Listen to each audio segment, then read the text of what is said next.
All right, everyone, and I am in fact hearing word that we are good to go. So without further ado, let's welcome onto the stage none other than Toronite playing Omega Ruby for us. Hello, everybody. My name is Toronite, and I am so excited. This is my first ever RPG Limit Break. Welcome to Pokemon Omega Ruby, and I am joined by two wonderful people as my commentators. If you would like to introduce yourselves. Hello, I'm Sanjan. You saw me running Mass Effect 3. I also ran this game. I run a large variety of RPGs. I ran this a couple years ago, and I'm happy to be here. And I'm selcouthmind. You would have seen me this morning running Duck Detective. I've played like 4 hours of Pokemon total ever, so I am here for interesting thoughts and opinions on the Pokemon we're going to see. Awesome. Okay, so we are obviously going to start by going through a fresh save file, and while I am doing that, might want to get ready on our player name, and also time is about to begin in just a second. Or it'll begin in ready to go in 5, 4, 3, 2, 1, go. So Pokemon Omega Ruby, it is the remake of the original Ruby and Sapphire games. Fun fact, this came out in 2014. The original came out in 2002, meaning just as much time has passed in terms of years between now and the release of this game and the release of Ruby to Omega Ruby. The fun little fact.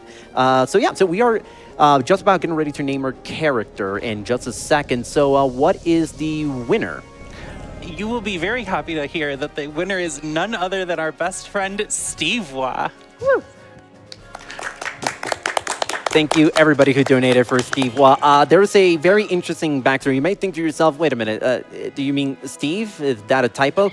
Yes, it is an intentional typo. There's a pretty funny backstory that we'll get into it throughout the run. This game and I have a very interesting history together in terms of marathon runs. A lot of stuff have happened in the day. Our starter for this run is going to be our lovely Mudkip, who will be joining us throughout basically the first half of the adventure. But first of all, we are going to get Steve Wah, and it'll be the female protagonist. There is a reason why we are doing it. Steve Wah, okay. I have incorrectly nicknamed our protagonist. That's fine. I'm very proud of you for spelling Steve correctly. Yeah, we picked May in this because the rival has much more favorable natures. We'll get into that later, and with the female character, like the coming battles, which are going to be tough on Mudkip, is going to be considerably easier. So we are, before we can actually start movement itself, we are going to make things a little bit faster so that this run doesn't go from a 3+ hour run into like a 5-hour run in terms of the animations. Which is things because some of the attack animations in this remake are just absolutely gorgeous. The remake of this game, obviously this is the second game that introduced, really the mainline game that had 3D graphics after X and Y. I absolutely love this remake. I think it's a wonderful, faithful adaptation to the originals that changes a lot of things plot-wise that honestly makes this a completely different speed game than its original Game Boy Advance counterpart. Yeah, it's more faithful to the original Game Boy Advance rather than Emerald, I should note. So a lot of the Pokemon fights and the Pokemon that you would see is not as representative of Emerald or not as much representative of Emerald. Though it does play cameos in other small ways. All right, so this is kind of a bit your warning if it to the wonderful donations people in the back. We are going to soon be getting our Mudkip, so in a couple of minutes. So want to be able to give final warning in terms of if there's any final donations to swing Mudkip's name in a certain direction.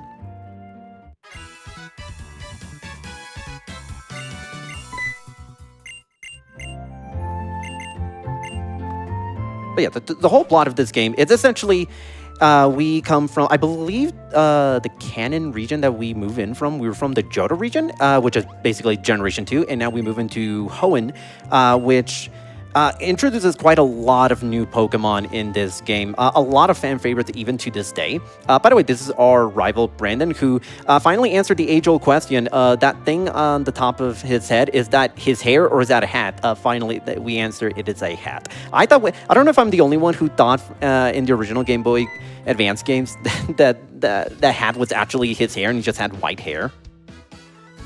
I could easily see why. I haven't seen the Brendan sprite in a while in Gen 3, so... Okay, so now we are about to get our starter. How we get our starter is basically the professor of this region, Professor Birch, gets chased by a wild Poochyena. And I just kind of like how they did it in this version, which is really funny. I'm going to save just in case because in the 3DS games, there's no real way to kind of RNG manipulate a Mudkip with good stats. So we are just hoping that we get a runnable Mudkip. We are looking for specific stats in a certain number. Ideally, I would like 13 attack, 10 defense, 11 special attack, and at least 9 depending how things are looking. 12, 11, 10, 9, 10. It should be plus it's nature. Yeah, you know what? We'll roll with this one. I think the attack could be potentially like not ideal, but it should be runnable. The defense is nice. Yeah, no, the defense, that's a really good defense. Speed is also at 10, which is funny enough. I don't usually get 10 defense. I usually basically have to run with 9 speed. So plus 10, so 10 speed is honestly really nice. Yeah, if you're wondering why I have a laptop on me, I'm playing Mudkip Baywatch, so I am tracking Mudkip stats. And yeah, 11 defense means that it's very likely plus nature and minus special defense, which in this run, minus special defense is whatever. Yeah. Okay, Alara, what is the nickname for our wonderful, wonderful Mudkip? Our wonderful, wonderful Mudkip is named Snacks with a capital S and 2 X's at the end. Mudkip isn't Like a this? snack. That is correct. All right, awesome, cool. I'm 2 for 2 on correctly spelling the. I'm not joking. That is actually an accomplishment. I have yet to have a marathon run this year where I have correctly spelled all the nicknames for everybody. So genuinely, that is reason to celebrate. Although we'll test that theory about an hour and 20 from now, hour 25 from now.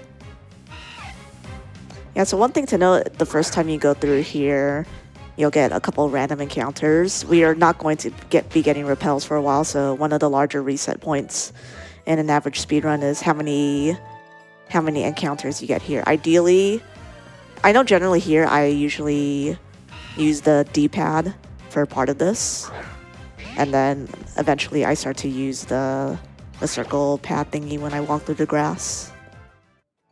I believe if you D-pad through here, it is generally less chance to get an encounter. Also, the game likes to hold our hand a lot. Yeah, it's definitely not like Sun and Moon, which I remember just the first like few hours of the game just hand-holding me so much. It's basically this kind of... Actually, no. After this, we have a catching tutorial, but that is more or less the end of the hand-holding. While we do this real quick, can I sneak in one extra special donation? Absolutely. We had $50 come in from Outer Spacey, who says, "Best of luck typing, Toro." Spacey, my wonderful, wonderful, beautiful fiance, who I don't know where she is. I'm assuming she is probably behind me on the couch. I honestly did not check the couch. She is indeed. Okay, good. Yeah, this first rival fight is kind of a nothing burger because the way it's set up, we have a really good defense stat. So I'm pretty sure 12 attack means it's going to be a guaranteed 4-hit KO instead of a chance for a 3-hit KO unless you get a lucky crit. Actually, that's a really good point. So, for every marathon that I do this game, that we raise money for charity, and this one will be no different, every critical hit that we see in the run, and I do mean every single one, not just in my favor, but also against me, I will be donating $1. Now, you may think to yourself, well, criticals are rare. Not when I'm running this game. It should be a 3-hit. That looks pretty good. Oh, yeah. There's a chance for it to 3-hit. I think usually at lower attacks it is like 12 or 11 attack or so. So ideally we want 14 attack, but we can definitely live with 13 attack. So, so 14, 12. Oh. So +2 to everything, or +2 attack and +1 to everything. All right. I'm pretty happy with that.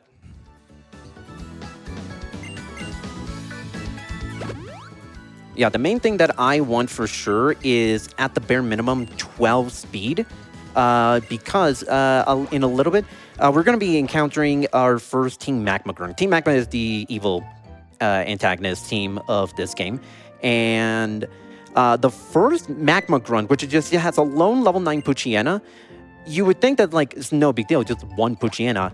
That is pretty much the first major reset point for a lot of runners, because that Poochyena knows Sand Attack and will spam Sand Attack so many times.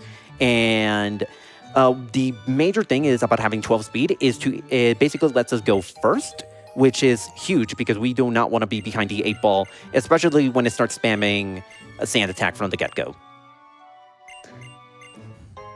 Yeah, that Poochyena is generally known as a menace in all the versions of the games. It is a menace, also a menace in the original Ruby and Sapphire and Emerald games.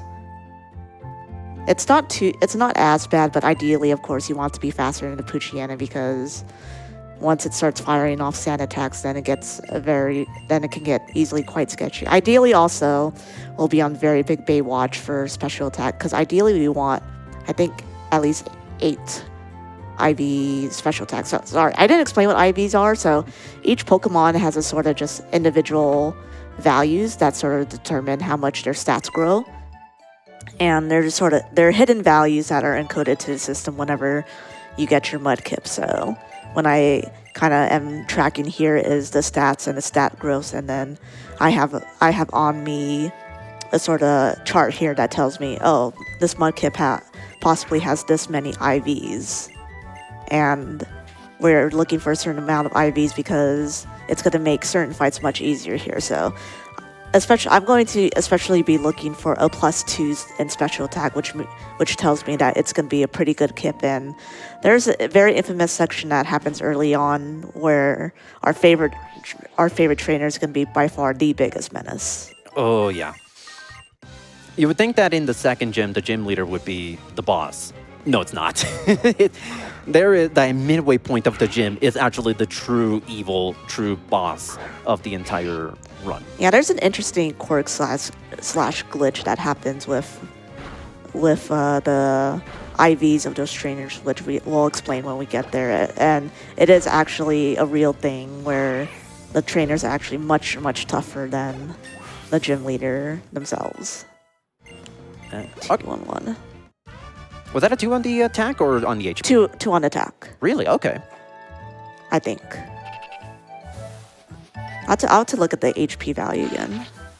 Yeah, at the very minimum, 15 attack, I'm generally okay with that. Yeah. And we got the 12 speed, so I'm actually pretty happy with this.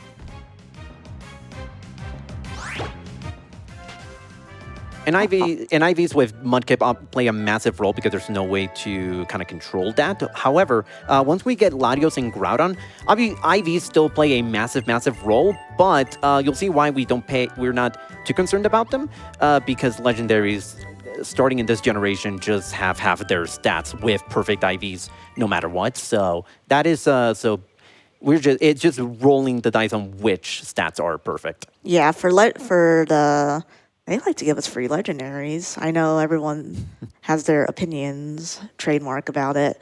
So for each of the legendaries, you can get 3 perfect IVs. Ideally, we want them in the stats that they primarily use, but this run is thankfully designed to where you can work with literally any stats. It's a little harder to do that in Alpha Sapphire, which is the sort of different counterpart to Omega Ruby. It is generally known that Omega Ruby is the easier one to run, mainly because you're not as bound by stats, and Latios generally does a lot better than poor Latias. But on the other hand, Groudon is just a bit slower than Kyogre. About half an hour from now, maybe a little less than half an hour from now. Speaking of Alpha Sapphire, boy, do I have the funniest and saddest story with me and Alpha Sapphire, stemming from about half a year ago. So, yeah, once we get into Slateport City, I will tell the story because it is absolutely hilarious. This is basically a little auto-scroller catching tutorial. So, Alara, is there anything you want to say? Floor is yours. I have absolutely so much to say, so you cut me off whenever you need to, but we can start the massive flood of donations with $50 from Jalna, who says, "Good luck on the run, Toro. Proud of you as always." And much love from Amanda and Dralna. Also, long live Steve Wa. We also had $25 from Mechalink with no comment. Thank you so much, Mechalink. We had another $100 from Outer Spacey, who says, "For my wonderful fiance, Toros, run. Here's to kicking Brendan's butt for a good cause." And then we had $50 from Mordock with no comment. Thank you so much, Mordock. $10 from Boy with no comment. And then we have the last two that I want to say real quick. We had $10 from Cell, who says, "Hi, Toro. It's been wonderful getting to see you grow as a runner, host, and all-around person since we first met at PAX West 2024. I'm proud to call you a friend, and I am so honored to be here on your couch. Let's go, Steve Wa." First of all, thank you so much to everyone who donated. The flood of donations generally warms my heart, especially as we are raising money for Nami. Yeah, I cannot believe it hasn't even been 2 years since we first met Cell. It and has. It feels a lot longer. Okay, I think it's actually 15 attack because I calculated in my head. I was like, oh, the +2 that I saw was an HP. Mainly because I just see number +2 and then I just automatically cope and think it's attack. But we have a pretty good kit, honestly. Yeah, this is a... Hopefully the special attack is solid, but it's extremely workable. Yeah, very, very workable. Now comes... Oh boy, the annoying part. The grunt, I'm not even kidding when I say that this is not a guarantee that we are going to survive this, so that is why we are taking the safety save here. By the way, look at this grunt's like walk cycle. It cracks me up every single time. Now, if I had a slightly more subpar Mudkip, what I would have done is I would have taken an extra fight to get an extra 2 levels by my count with the Bugcatcher right at the entrance of these woods. But defense is pretty good. I can outrun the Mudkip, the Poochyena. Attack stat of 15 ain't bad. Okay. Howl's okay as long as it doesn't just like start attacking. Hopefully this is a 3-hit. It is a chance to 3-hit. Okay, there we go. That's so good. That's literally about as perfect grunt I could have asked for. +1 to everything. Oh, wait, I think I saw... Was that a 17 on the attack? I think so, yeah. Wow. That's a solid kit. Yeah. I love that you both know what this means. I have no idea. It means our kip is doing very well. Okay, I am proud of our kip is also trying. Snacks is also trying so hard for us. I'm proud of Snacks. Generally, the Mudkip sections are the biggest struggle bus for any ORAS speedrunner. Gotcha. And especially for Alpha Sapphire. Bless anyone who runs Alpha Sapphire. Shoutouts to RPG Limit Break 2024, where you and Corvame did a ORAS versus Alpha Sapphire run. It was very, very fun. Very entertaining. Thank you. By the way, Sal, don't tell Sanjan. I don't know what these numbers mean either. Oh, okay. I won't tell her either. Okay, good. So Sanjan, these numbers are pretty good, right? Right? Those numbers be numbering. Your Kip is doing a good job. That's the most straightforward rating we got for this Kip. It'll also do well in the beauty contest. Wait, there's a beauty contest in this game? Yeah, Yep. you can. So to quickly explain it, you have like you have your usual 4 moves. Mhm. There's like the sort of type. There's like beautiful, cool, tough, whatever, and they have different. It'll get explained in like 30-40 minutes. Okay. But you can basically enter them into contest, and then you basically get to show off, who's the coolest Pokemon, and each of those moves do like something really cool. Oh. It's a very unique game within a game type of deal. It's incredibly complex and deep, in my opinion. I really like the gimmick of contests in this game. Shout out also to the anime, where I'm gonna be honest. I wish the games had made the. I wish the games made the contests look closer to the anime, but I understand why, from a programming standpoint, how that's virtually impossible to do. But shoutouts to contests and anybody who enjoys the contests. There's like a speed run for contests that top runners have done, and it's like 6 hours. I was curious about that because I know I know there's a category that has you do contests, but I don't remember if there was a category that is exclusively contests. I don't. Oh yeah, the one that I'm thinking about is all Megastones, because the Altari, the Altari Megastone is locked behind that. Okay, level 9. 19 attack, damn. That was pretty good. This Kip's gone to the Pokemon gym. Alright, +1 to everything. I'm taking a safety save because I had before yesterday, that was where I got a PB. My last PB actually took an unfortunate critical from Nose Pass, her ace. And also, we just a second ago, that was her first critical about 20 minutes into the run. All right. So that is $1 in the crit jar. Also, I want to say all the character designs, all the outfit designs for the characters really good. I love Roxanne's design. It's so good. Rock Tomb.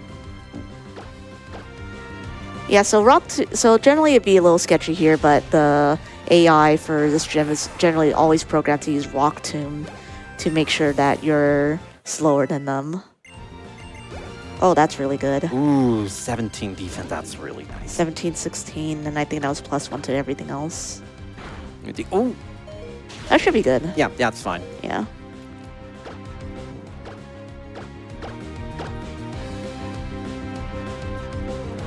For a moment, Mike, is that a...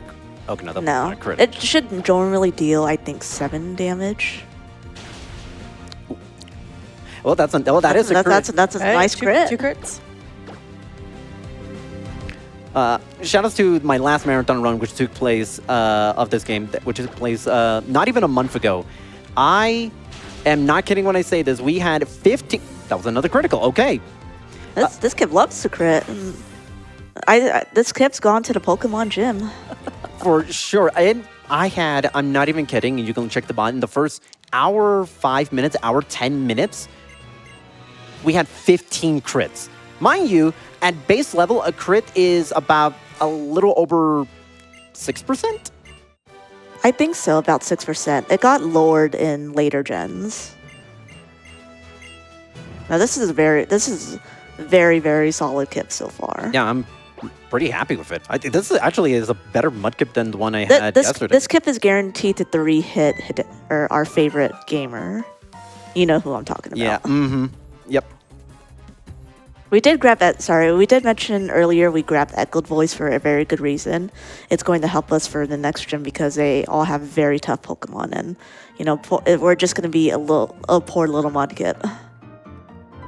Yeah. So the Mudkip, it's a very scary gym, and so obviously when you're scared, you scream a lot, and that's what Echoed Voice comes in. Yeah. So what Echoed Voice does is every time you keep using it, its power increases. So it's very good against really tough Pokemon, and the next gym that we're handling is the fighting gym. And the way Echoed Voice works is it starts out at base power 40, which is very little. It's the same as Water Gun. But every time you use it in succession, it basically doubles in power. So it goes from 40 to 80 to 120, all the way to 200, which for anyone who doesn't know, 200 is the same as self-destruct. That sounds like Pokemon trivia. Maybe we can do some Pokemon trivia later. Ooh, we will get a chance to. We will get a chance to have some fun trivia later on. Yeah, so we do. So this is so there's a concept of a bunch of trainers here, and then some spin around. We are actually intentionally taking this because we want the extra experience for the gym, and it's pretty efficient since he has mostly ground types, and if I learn my type advantages from Gen 8, then water is strong against ground and rock types.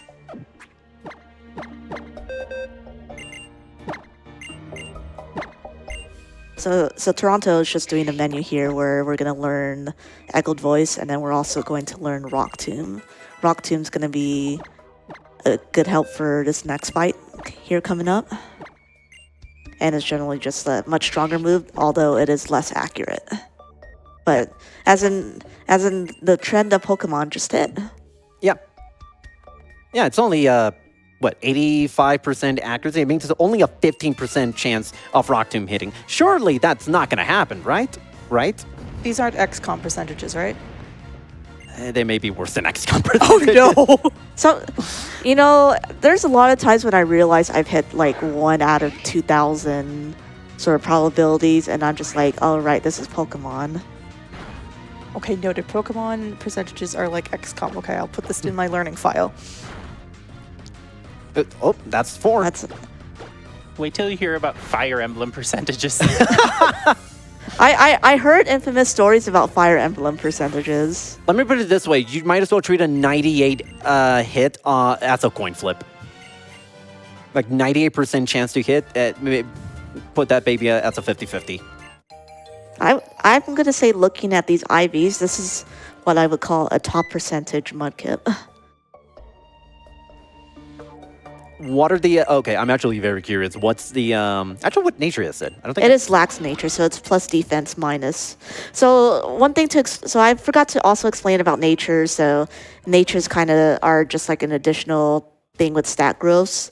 Natures, generally, specific natures can increase stat growth in one area by 10% and minus 10% in others. So for lax, for example, it is plus def, which means it gets more defense than usual and less special defense than usual, which is actually not bad, mainly because not much stuff hits us very hard in terms of special attacks.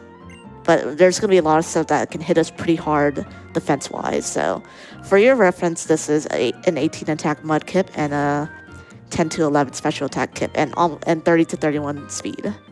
Very solid kip. Yeah. Which, of course, is not the most solid for those of you Pokemon nerds who are just like, well, 31 IV everything.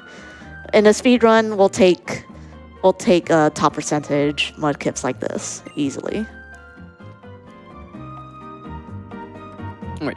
This is essentially an extended little cutscene telling us, hey, go to Dewford Town to deliver this letter to my son and deliver some ship parts or whatever. So Laura, good time for you to chime in if you got something.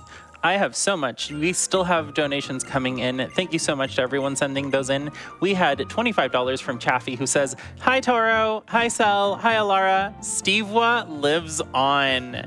We also had $15 from Ad129, who says, hey Toro, good luck with the Pokemon. It is an absolute honor to call you my friend, and I am excited for you to continue on to the big stages at SGDQ. Oh, yeah, Stevewa! Now, if we have time, I have one last one because we got a $1,000 donation from merch. RPG Limit Break has their own merch store, from hoodies to coffee mugs to even fanny packs. You're sure to find your new favorite RPG Limit Break branded gear. The best part is, all the proceeds from your merchandise sales go directly to funding RPG Limit Break, so we can continue to bring you these awesome live events every year. To visit our online store, please visit www.store.rpglimitbreak.com. Hey, you think at 40,000, you think we can get some fun trivia questions? I heard there's trivia questions. I'm wondering if we hit 40,000, can we get our first one? Ooh, that's honestly that sounds like a swell plan.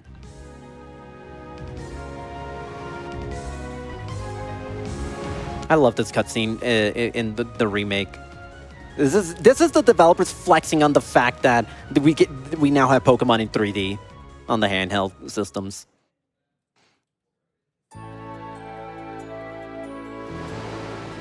But yeah, now our first objective before actually getting into the gym is to... wait, I didn't get hit, right, on the last grunt fight? I don't think I did get hit.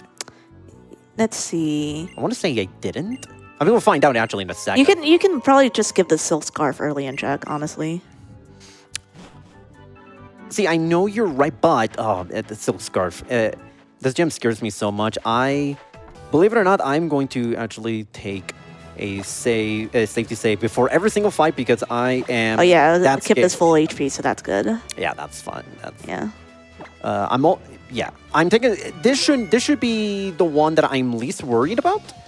But I've also gotten hit with confusion. And anything in this gym will KO you. Yeah. So I want to mention also, as I mentioned before, this gym has a fun little glitch in it, and for whatever reason, the glitch is that the IVs, like the growth values for all of the regular trainers, is set to, I believe, 31. And for the gym leader, that's another crit. Should be...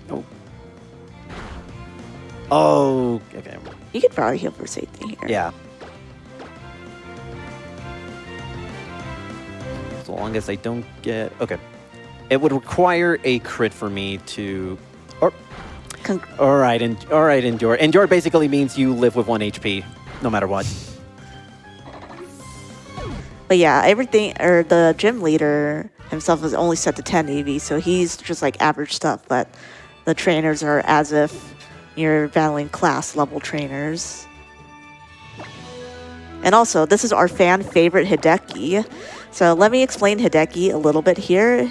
He has a Machop that is the bane of every speedrunner's existence. And so we are basically hoping that, because the AI's favored to use low kick, low sweep, and that lowers your speed, which is very bad because we actually really want to be faster than Hideki. And basically, no matter what, if Machop hits us twice, we are... Oh, that's bad. It is not a great day. Hopefully, no shenanigans. Okay, that is perfect. Yeah, we should be fine. I think not even this is a 3-hit. Yeah. So, perfect Hideki. All right.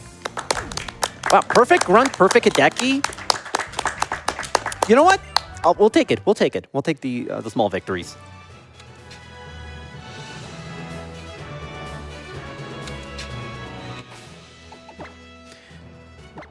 This one is arguably not the most complex, because it's literally just Echo Voice a lot. However, the problem here is she has 2 Pokemon, starting with Meditite and then Machop.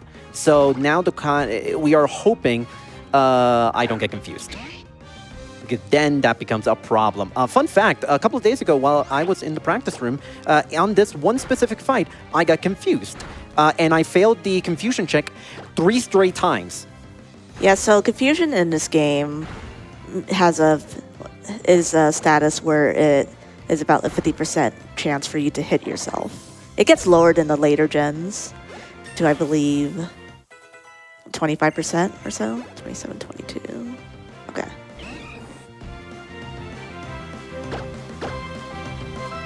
Shouldn't be too bad here. Okay, that's fine. Yeah. That's fine.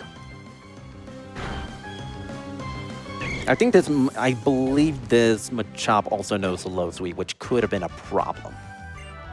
That's fine. Now we had that Silk Scarf because it will raise our Echoed Voice's power, I think by 20%. However, we are going to... Actually, that's not where I wanted to go first. We are actually going to take out the Silk Scarf. And the reason being is because The first Pokemon that Brawly has, Makuhita, has a move called Knockoff, which is a Do you Ether, by the way? Did you Ether? Good point, good point. Yes, yes. Yeah, you should Ether Yeah. Echo Voice. Yep, that is the most common thing I forget. Ether, what it does, it just gives me more echoed voices. Thank you so much, because I would have been like, why don't I have max echoed voices? All good. That's what I'm here for. Yeah, the main point of taking out Silk Scarf is you actually want to sort of build more power because his first Pokemon is Machop, but the second Pokemon is Makuhita, which has Sand Attack and very annoying things. So you want to make sure you build as much Echoed Voice stacks as you can. But we mentioned Roxanne's improved design in the remake. I love what they did with Brawly's design in the remakes as well. Honestly, you can say the same for so many character designs in this remake. What do you think of the designs? They're pretty good. I'll take that. Yeah, this should be fine. Leer should be okay. This should be. Yeah, so we have 3 stacks of Echoed Voice, so this should be a 2-hit. I think even with the Super Potion. Yeah, even with the Good. with Super Potion, it actually no, I could be wrong. I may be misremembering, but I think I had a +5. Oh no. Actually, that should be good. Yep, Yeah, that even. easy. This has been a really, really good start. Yeah, this is like really good start. This is like outside of the 5th gym. This the first 35 minutes that we've been on here. It's usually the most stressful part of the Mudkip portion of the run. Yeah.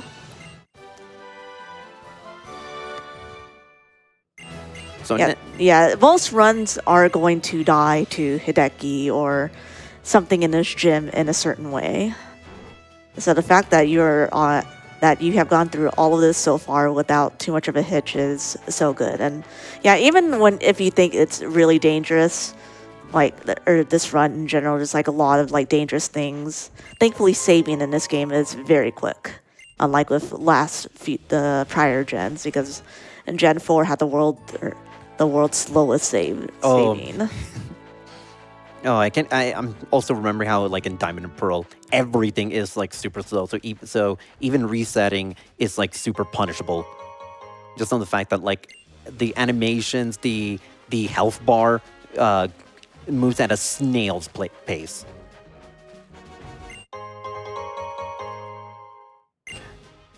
But yeah, if there's anything at this point, this is the part of the run where we can relax a tiny bit. So yeah, if anything you want to say, or if there's anything fun you want to play, I don't know if now's the perfect time to do so.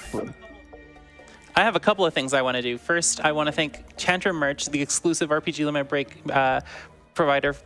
Tantrum Merch is now live. Shop at RPG Limit Break Collection, featuring shirts, blankets, tote bags, and much more. And what's better, Tantrum Merch will donate up to $5 per item sold, excluding the Mimi plush, to the National Alliance on Mental Illness and its mission. Grab your gear now at tantrummerch.com/RPG Limit Break. And before we get into the games real quick, I want to give a special thank you to 2 people who sent in the first one being $5 from Jemawa Swan, who says, Steve, and I cannot stress this enough, wah, as well as $26 from Illegally Sam, who says, here's hoping Mudkip is more of a mud crit this run. Ooh. You know what? That's good. We've had 5. Someone remind me. I think we are at 5. That's my count. Now, if we do want to play a game, I have some stuff to ask Cell. Oh no. We have a fun game that sometimes gets played called Pokémon or Prescription. Okay. I have a long list here. I'm going to read them out. Please give a second or two to chat to think of their own answers, because maybe you want to play along, and if you want to donate $1 for everyone you get wrong, feel free. And for everyone Cell gets right, I'm going to donate $1. Okay, let's do this. I'll join Alara on the donations. Let's go. Now let's start with Barraclude. That's a Pokemon. It is, in fact, a GI medication. Ew.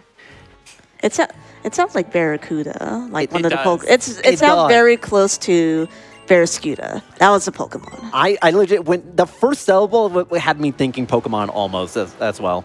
So, what about Calyrex? That is a prescription. That is a Pokemon. That is a Gen 7 Pokemon from the DLC. What One about, of those, not Gen 7, Gen 8 from the DLC. What about a Trubby? Sorry, what? A Trubby. Trophy. A Trubby? Yes. Pokemon? It is a cardiovascular medication. That sounds like it sounds very close to Trubbish, which is a Pokemon from Gen 5. Have you ever heard jokes about the trash can Pokemon? That's Trubbish. Hey, America, please explain your prescription names. These are very weird. What about Duplarda? Duplarda?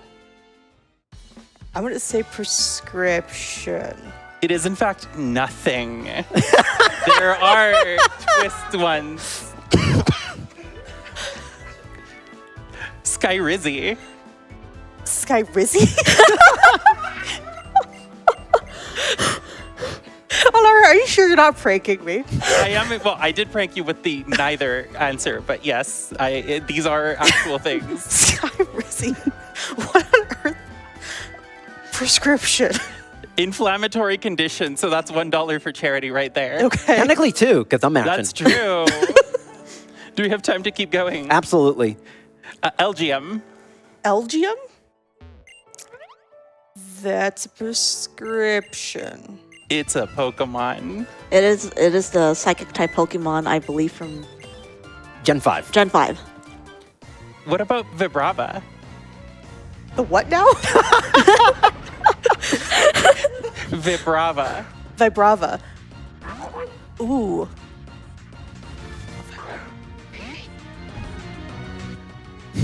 Oh, that's tough. I'm gonna say Pokemon. It is, in fact, a Pokemon. That's another $1 from me on the board. It is the middle evolution of Flygon. So there's Trapinch, then Vibrava, and then Flygon. Oh, okay. I do know Flygon. Fun fact, we will see both Trapinch and Flygon multiple times. We don't see Vibrava once Yeah, in the run. Yeah, they don't love Vibrava. What about Gekwa? Gekwa? Yes. Pokemon. It is a Pokemon from the upcoming games. Oh, ooh, that. Ooh. Actually, I've forgotten about I that. forgot. I don't That, think, that like crossed. I was just like, is that a prescription? I thought my money was on neither. What about Rinvok? Rinvok? Prescription. It is a Janus Kinsey inhibitor. You are correct. What about Octothorpe? Octothorpe? Oh, that has to be a Pokemon. That is another name for the pound sign.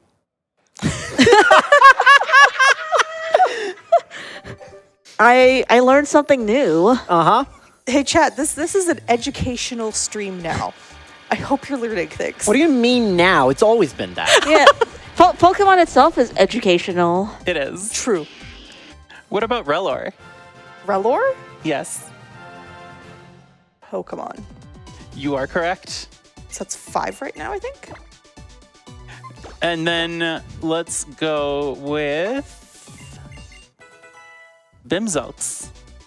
Sorry, what? Bimzox. Vimsox?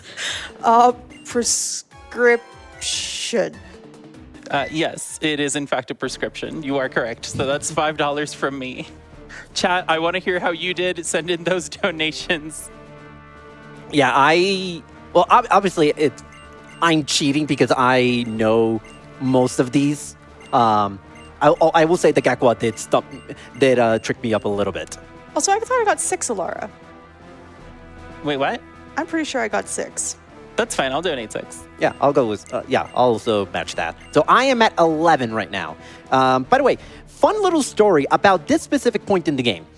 6 months ago, I was practicing for another marathon, and I was actually on a really good pace. And I'm thinking to myself, like, okay, this is going really well. And Team Magma, you see Zubats and Poochyena and Nummels.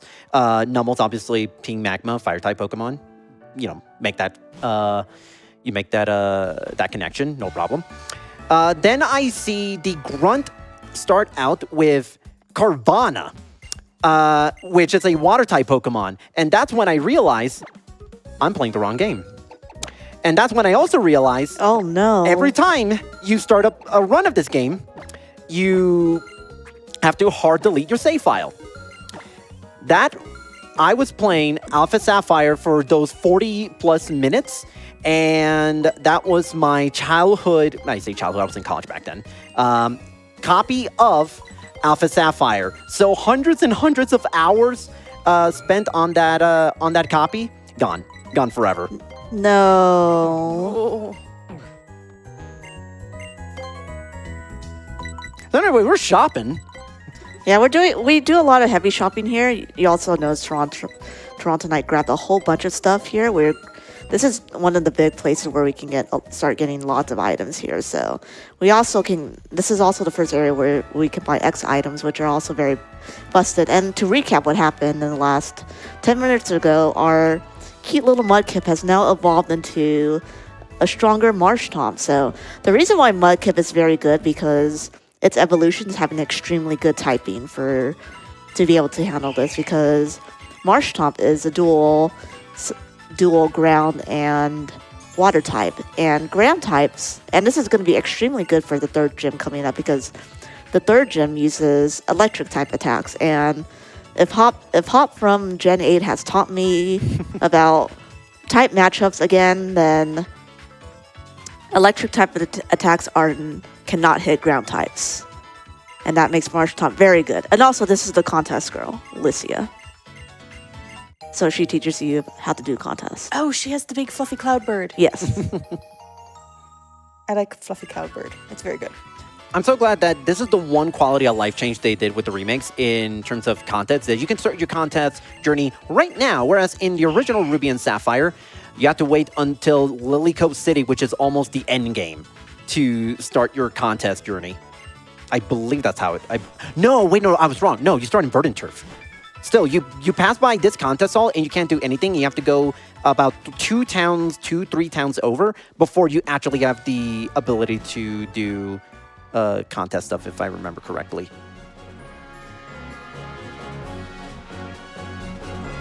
But yeah, no, this Marshtomp kind of makes the next couple of gyms really, really easy because we have type advantages on both.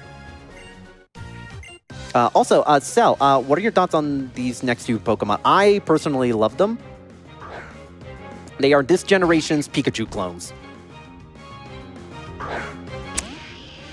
I still stand by my previous stance when I hosted this run a few months ago. This Pokemon's ears are too big.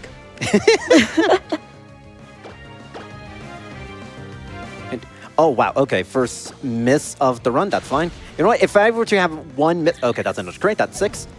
If I were to have one move at one point in this run miss, I'm glad it was this. Yeah, they can't do anything to you because they do have an electric type, but because you're ground, because of type advantages trademark, all they're just going to do is fun things like switcheroo, encore, and whatnot. So even if you miss Mud Shot, it's okay. Yeah. And also, at least you're not playing the original versions, because Mud Shot missing is every Sapphire runner's bane, and Sapphire and Emerald runner's bane of their existence. All right, crit number 7. Real quick, how are my IVs? Is my special attack IV good enough to go for 3-hit KO, or am I just better just going for 4? Let me for 4x special attack. I think you need 13 or better, so you can do 4. You can also, I think you can do 4 to be safe. Yeah. Okay. But you definitely have the speed, so you can generally, I think you can generally do 3. You're just risking. Yeah, and which is a 1 out, because Brendan has random AI in his fight. Yeah, and what the X items do is they basically give you a +1 on whatever the stat the item corresponds, and we're trying. And so what we're trying to debating whether we can afford to go 3 X special attacks, or do we go for just playing it safe for 4. The reason being is because not moves in this game, damage per se, don't have. Oops, I actually went for 2 spread. That's fine. There's damage rolls, so not everything in this game is a flat number. There is basically a window of 1/16, and I've had instances where I've had that 1/16 chance and just completely whiff on this fight and actually taken big L's. Oh, And, that burns. Unfortunate. that's You should have a full heal, correct? no, I don't have a full heal. Okay. I mean, the you burn's The burn's fine. not a huge deal. You do get a full heal after this, but it's just something that Toronto and I will need to keep in mind as he uses X, as he boosts his stats. Yeah, so I'm just gonna take another heal right now. That should be more than fine.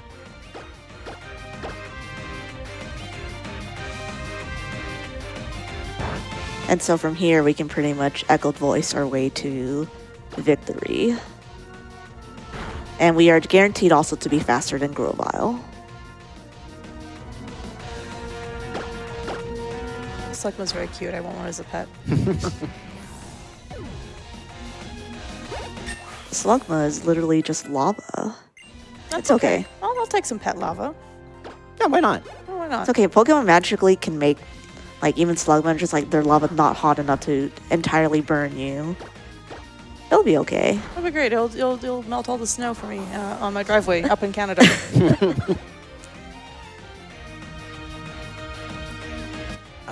This should one-shot the Whalmer, right? 100% one shot Yeah. to Whalmer. Whalmer can't do anything to you. Burn, I think, takes like 5% of your HP, so I think it hits like 8 damage. I think it's like, yeah, I think it's somewhere like Yeah. 116. Yeah, that's fine. It just meant I had to take an extra turn to heal, which Yeah. no big deal in the grand scheme of things. 'Cause, next few fights, we are not gonna be worried at all because it's just gonna be everything we are going to one-shot, or there's like no danger at all because we have the type advantage. Does this mean I have a few seconds to say a few things? Well, yes, you do. Great. So I would like to remind everyone we do have a whole bunch of incentives open, including naming Latios, naming Groudon, and most important of all, if we want more RPG Limit Break, we do have the bonus fight. So you need to get those donations in. There is still plenty of room to do that. We do need to have that done by end of run. It sounds like we have a whole bunch of time, but we do have to get those donations in if we want to have that bonus fight. We do have some help along the way, though, because we had donations come in. We had $5 from RDP234, who says, heard we're Pokemon trivia. Fun fact, Mega Alakazam owns more spoons than I do. Oh, you got the classic spinner. Oh, okay. So the one thing about spinners in this game is that there's a sort of like little glitch where if they kind of just like spin up and randomly, they'll still look at you even though they didn't see you. Okay, that hidden power was fine. Yeah, it's fine. We should be faster. Am I good to keep going? Yep. Perfect. So we had another $30 come in from the Terra Stark, who says, congratulations, Toro, on securing another fabulous run to another fabulous marathon. Looking forward to seeing how much further your determination takes you, friend. Less than 3. P.S. Trans lefts, trans ups, and most of all, trans rights. Trans rights. We also had $5 come in from Sal, who says, American brand name prescription names sure are strange. And we had $10 from Alara, I wonder who that was, who says, I am a woman of my word. Even threw in a little bit extra there. I'm a little bit. I also learned that I guess how U.S. and Canada names their prescriptions is a little bit different. I'm gonna be honest. I thought you would immediately get the Skyrizzy one because there were commercials for it in the U.S. So nonstop. fun fact, Toro. There are 2 countries in the world where prescription ads are legal, and it is the U.S. and New Zealand. We don't have ads for medications in Canada. Oh, That's a today I learned. Except for Wegovy. I've seen that one on buses in my city. That's the one exception I've seen. Oh, yeah, now we finally have a bike. Let's go. yeah, finally. No more super repel. You know what's funny? I forgot to super repel, but because we got to the rival without encountering a single Pokemon, my brain just thought, oh, no, you actually did do the super repel. You just don't have a memory of it. So we want to get Bulldoze because it's another strong ground type attack, but it also lowers the speed of everything by 1, which is very good ability. I mean, it also mainly just hits hard, and we're going to teach it over Rock Tomb, since we don't really need to use it anymore. Yeah, there's technically a couple of Pokemon that are weak to Rock Tomb, but it's kind of one of those, like, it's really not that big. Okay, actually, today I learned that I can't turn off EXP share from the restore menu. Okay. Yeah, so the game also gives you, so I think this is, Pokemon X was the first game where they gave that EXP share to everyone. I know there's a lot of people who have many thoughts on it. I am of the belief where I think EXP share on everything is fine, so long as you have the ability to, you know, turn it on and off whenever you want. Yeah. Because the part of the problem with EXP share is that I believe it's still a thing even to this day, where every time you knock out a Pokemon, you get something to call an effort value, which is essentially an extra point that each Pokemon gives out depending on what Pokemon they are on a certain stat. And they will, and if you collect 4 of them, you get, I forgot to put the soft sand, didn't I? You get an extra bonus point when you level up. With the EXP share, you basically share that with all of your Pokemon in the party, which you would think, okay, that's good. But when you're trying to train your Pokemon and build your team in a certain way, that can very easily backfire. Yeah, in most Pokemon speedruns, you just want to focus on one Pokemon. Wait, most implies there's an exception. Which one's the one you don't want to use only one? I don't remember. I mean, this game you actually use multiple different mains, but that's because they give you better and better Pokemon. Mm-hmm. I can't remember off the top of my head. I know, I think it's Ultra Sun and Ultra Moon where you want multiple mains. But I don't remember if they need the EXP share. Because there's a lot of interesting things going on with Ultra Sun and Ultra Moon in general. They have to deal with some very, very cursed setups.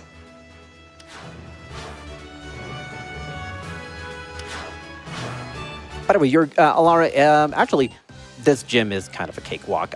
You're more than welcome. If there's anything you want to say, any games you want to play, honestly, now's a good time. Fantastic. I would love to start off with reminding people again, we're getting donations in, but we do need to meet that incentive for the final fight. And you can still donate to get the names in for Latios and Groudon. We have some love coming in for both of them. Latios, we've got right now $30. The winning name as of right now is Latinos, followed by Latias at $26. And for Groudon, we've got $50 for Hot Chip. But in the lead at $73 is none other than Steve Wah. Steve Wah. Steve Wah. Now, if we do want to, however, play another game, I have some trivia. And here's the catch. I've tested these questions on a whole bunch of people, and we've had exactly 2 scenarios of the 8 people I've tested this on. You either know all of them, or you know none of them. Oh, no. I'm all for it. All right. So let's get started. Name 5 of the 9 unused Pokemon type combinations. In a gym or, type combinations. Ooh, in general. Okay, that's a good one. I don't think it's normal and fairy. Normal and fairy is not one of them. There are definitely some... normals... No, not normal steel. No, there's definitely a normal steel one. There's a poison and fairy, I think. Is that your attempt at an answer? Oh, wait. Normal poison. That one?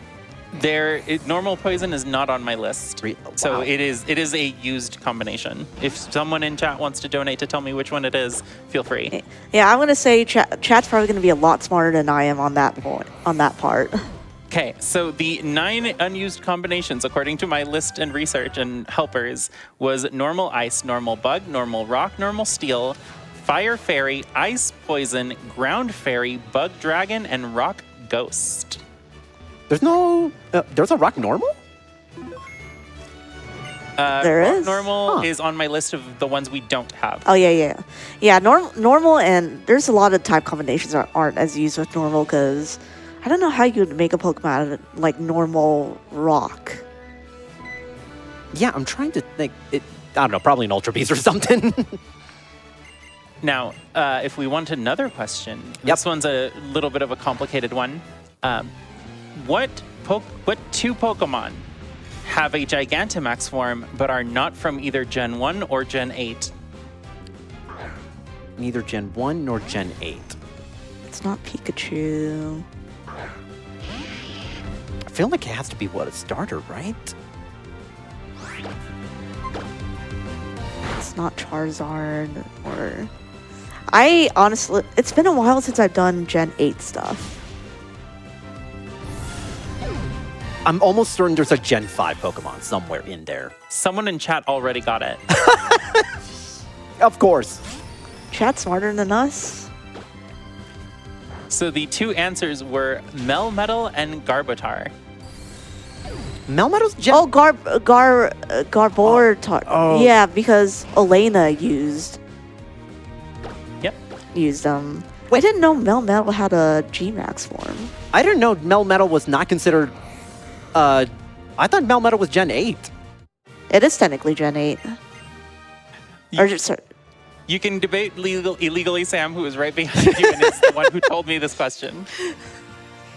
Gen 7, apparently. Can you name 3 of the generic Z moves? Z-Normalium. The Z moves. Z moves. Z-Splash. Oh, you got me there. I don't actually know. You're the one who made up the question. I have so much text on this already. I couldn't write all of Wait, it. if you're talking as in normal type Z moves? Yeah, the Z moves you get when you have the item equipped, but you don't have the specific unique to this Pokemon moves. Yeah, so there's a special one with Z-Splash that increases your attack by 3 stages. And that's only with Splash. I forgot the others. Admittedly, I also have not played Gen 7 in a long time. That's okay. Yeah, it's been a hot minute since I last played Gen 7 either. Even though for the last year, I've been trying to tell myself, you might want to finish up that post-game story in Ultra Sun? Or, beat the battle tree? Ooh, an ether. That's a pretty good item to get. That's convenient. Oh, you got hit by that again. Okay, fine. Okay, I know for a fact that this is fine. It's a plus. I believe this is a plus on Illumise. Yeah, Mise. It's okay, extra XP for snacks. Extra snacks. Also more time for donations because we are less than $500 away from 40,000. Yeah. Yeah, I want to see that 40,000, and more importantly, I want to see that extra fight. So get those donations in. We've been asking a whole bunch of trivia, so feel free to donate to tell me how you've been doing on that. And if, as an added incentive, okay, we're gonna have to go keep Charm on you, or echoed voice, because we have. Oh yeah, we are at -4 attack. Yeah, It should be fine to use Echoed Voice at least. There we go. But yeah, if you want an extra little incentive for that bonus fight, so here's the story about the extra bonus fight. After this game, we are going to go through the entirety of the credits to be able to access that. Obviously, we can't skip that, and that means we would skip that fight. So in the meantime, in the interim, we have a very special Who's That Pokemon game that we will be playing with Cell. Cell, being the absolute master of Pokemon that she is, will surely get all of these right. I absolutely know every single Pokemon that exists. 100%. Don't actually test me, chat. I'm not chat. I'll test you. Quick, name every single Pokemon in alphabetical order.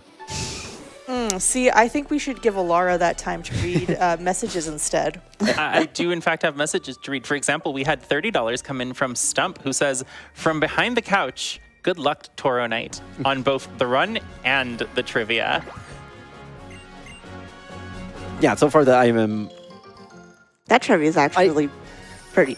That trivia was a good difficulty. Yeah, Oh, no, you know don't what? worry, they get worse. The funny thing is, Alara did tell me that my fiance got 2 of them right, and so far I am batting 0. Your fiance was actually the statistical anomaly because everyone else legitimately got either none or all of them. So how about this one? All the Pikachu clones are meant to represent at least one of the new features from the game. What was the new feature that was used for Gen 6's Dedenne? Fairy type. Correct. What about Pachirisu? Abilities? Gender differences. There's a gender difference with Pachirisu? Apparently. Huh, did I not. didn't know. I knew there was one for Pikachu. And then Togedemaru, Z-move? Z crystals, and totem Pokemon. Oh, yes. I forgot to get. Oh yeah, the totem Togedemaru. Yep. And then here's the last one I'll give you for a little bit, and then I'll give you a break. What is the only Pokemon whose Pokedex number is also their base stat total? Oh, I know this one. It's been a long time since I've heard that trivia, but I have no idea. It is Archeops. oh yes, Archeops. Phenomenal Pokemon with a terrible ability. All right, I have a few more things, but I'll give you a little bit of a break because I do want to remind people again, get those donations in. We have a whole bunch of incentives open. We're getting really close to 40,000. I want to hear those cheers of 40,000 during this run, so let's make that happen. We get a long sort of cuts. We get a pretty long cutscene here from this guy about secret bases. Secret bases are such a good throwaway classic. Yeah, they really buffed up how the importance of secret bases from like a casual standpoint, because the way secret bases work in this game is obviously in Gen 6 they really wanted to emphasize the use of online features. And so what they did is that with every single secret base that you did, you get a little QR code that you can scan, and you load that secret base onto your game.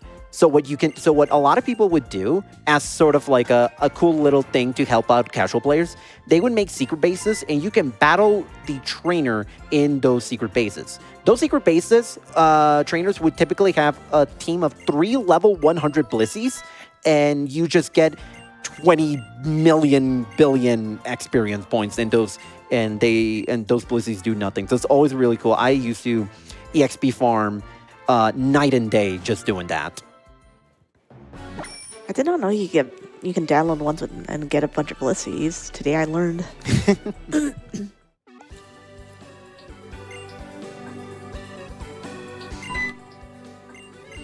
All right, I'm going to, in a little bit after the next fight, and hear me out, I'm going to take a safety save, only because I am not the greatest mover in the world of this game, and there are invisible trainers hiding in small little piles of ash. And those trainers have multiple coughings. And those coughings, they kind of hard counter a lot of what Marchtomp can do. Yeah, Coughings in this game have the ability Levitate. That's a good one hit. That prevents us from being able to use our ground type moves, and those are our primary damaging moves. So we're left to do things like Rock Smash, which doesn't do that much. Yeah, and so the answer basically becomes just use Echoed Voice, which still takes a long time.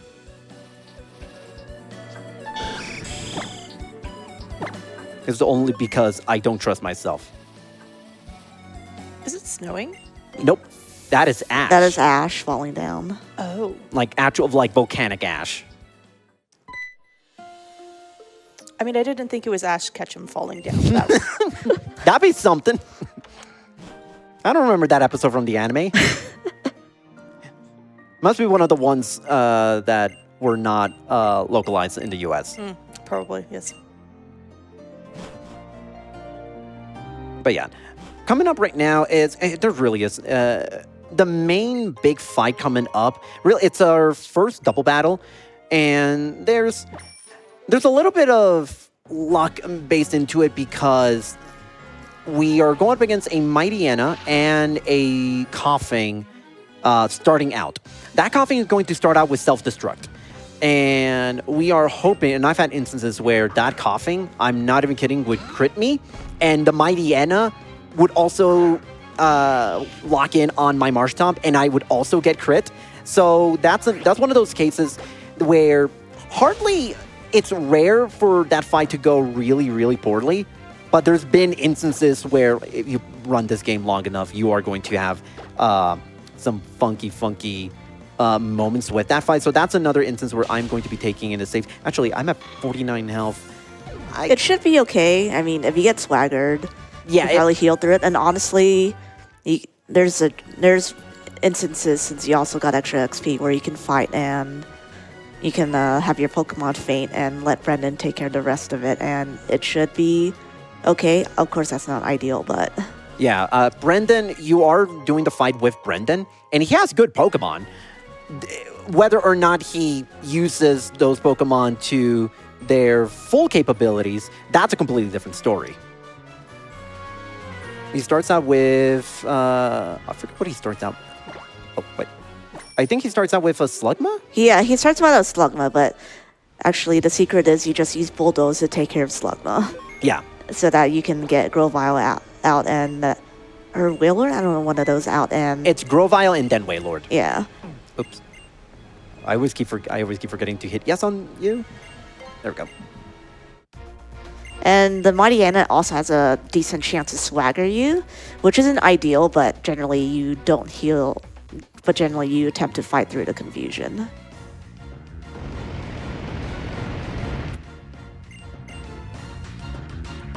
Also, the grunt outfits look so good. It's incredible. I would argue that the Magma outfits are slightly better than the Team Aqua outfits in the remake.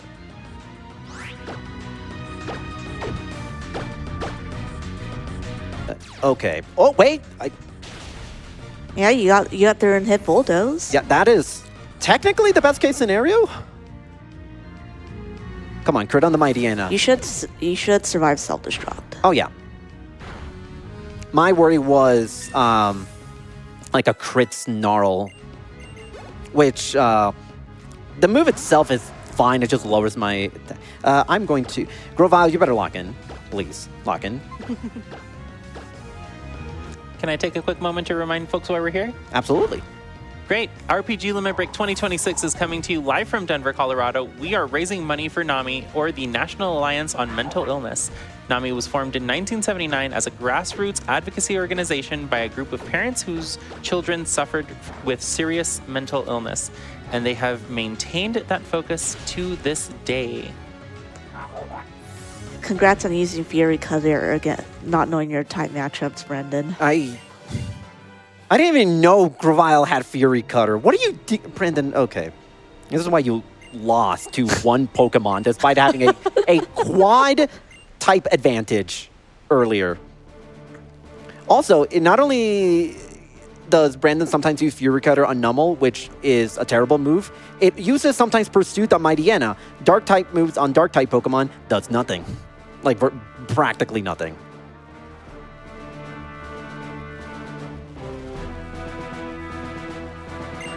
And yeah, this is Team Archie. If you were playing Alpha Sapphire, you would be doing a lot of matches against Archie.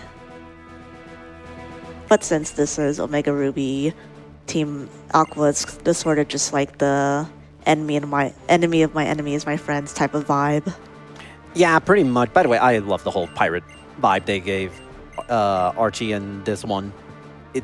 I love the outfit so much. Oh, even though I say collectively Magma is better, Archie's has the best outfit, has the best fit of the bunch. Okay, I'm going to need to lock in a little bit. And the reason why is because I'm going to be given a choice to either be teleported immediately back to Mauville City, or I can just go the long way. Now, technically, not doing the fast travel is faster, but only if you have if you routed things out for that specific purpose. I did not. I much prefer doing the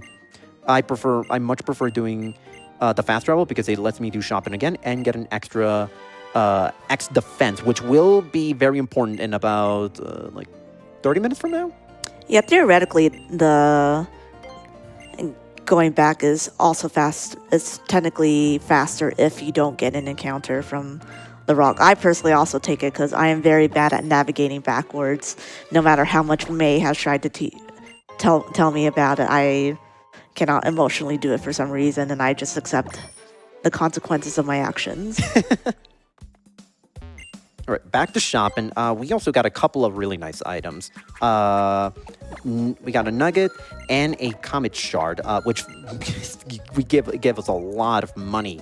Yeah, at this point, you can buy a bunch of full heals as well. So, and the potion situation is just going to be much nicer. Oh yeah. So I typically go for 6 as a precaution. And 13 max repels. Yep. Basically, we are going to still be buying repels throughout the adventure, but it is basically not. We're no longer at a point where we have to go into our bag and select the repel to actually activate it. We are basically going to be free to just keep spamming A whenever we get asked to replenish or repel. Normal gem. Okay, that's a fun little item. I didn't even know you could get gems as a reward for this. Do we know roughly how long we have till the Latios name is needed? I would say Probably about 20, 25 minutes. We still have to get through the 4th and 5th gym. All right, so that means we only have about 20, 25 minutes to get those donations in. Right now, Latinos is still in the lead with $31. Latios is in $30 in second place. Latias is at $26, and Hot Dog is at $25. So this is still anyone's game. Those are some fascinating Latios names. Yes. I cannot wait for Latinos to win and for me to accidentally spell Latios. So, chat, if you want to see that, get those donations in. Maybe we can see another typo going from Latinos to Latios.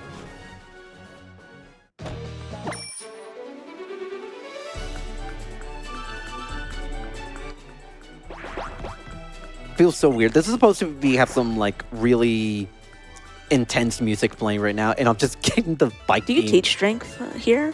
Curiosity. I do it after this fight. Right. Yeah, because generally, because usually I teach strength before, and I use it for all the coughings. I hit strength. Oh no! Yeah, I forgot. Wait, this one has a coughing too, right? Yeah, Echo Voice should be good. Yeah, technically. I don't know what this Fujiana does though. That's fine. Oh, or slew, whatever. Is it gonna? Oh, wait. Oh, hey, crit! There's another crit. Right. That you know what? That's our first crit in like half an hour from now. Wow.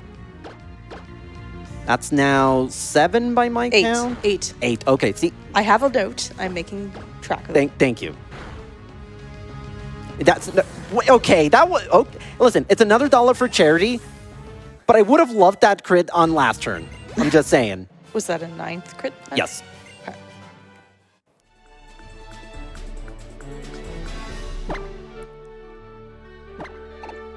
Oh, nope. Restore. Actually, no. We're not going to restore. We are going to be teaching strength. Yeah, so self-destruct should do about 45-ish to you. Not too much.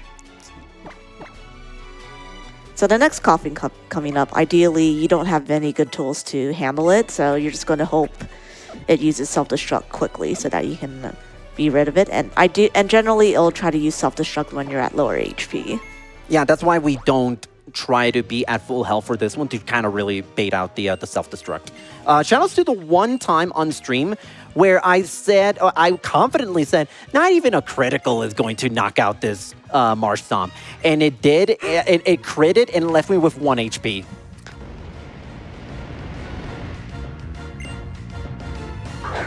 my rule of thumb for Pokemon is if I never talk about it, it will never manifest. See, I like to challenge the universe. And it sometimes works out, sometimes it doesn't. So it should self-destruct after this or one more assurance. Sludge? Sludge? What? Oh, okay, that's... Yeah. I've definitely healed that because it's in self-destruct range. Yeah, the problem with poison is that it lowers your defense stat. Well, that's why I got... No, it doesn't lower your defense. It just... Does it not? No. Oh, I thought it did. Oh. Sludge just poison. Or poison is just regular. There is toxic poison, which has slightly different mechanics, which essentially gets worse as it progresses. Okay, so now this is a bit of an interesting waiting game or setup game with the next fight because we're going to be partially relying on being poisoned or not poisoned, swaggered on turn 1. Yeah, you want to manipulate Swagger, so we're gonna equip the Prism here. Or did you equip the Prism yet? Yeah. Okay. So we want to try to get our attack as high as possible, and thankfully we can kind of make use of Swagger. Also, you only need 1 X speed rather than 2. Yeah, that's really good because the XP it's not so much for the Mightyena, but it's for the Golbat coming up. Yeah. Also, we're gonna see our first Mega. I think no, it's not. Not until the final Maxi fight. Yeah, not for Maxi. I think for the next Mega. Yeah, it's not for a while.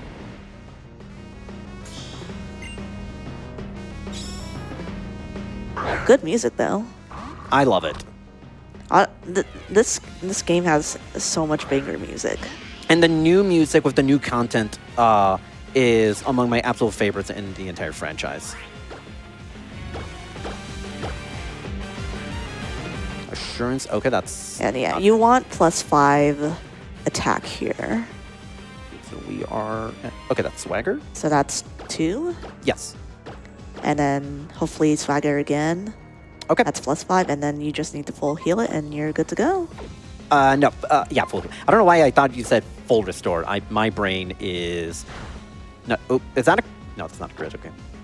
Okay. Alright, we should be good. Yep, it's a 1 hit on, I'm the Golbat. Yep. Hey, Snacksy got another level.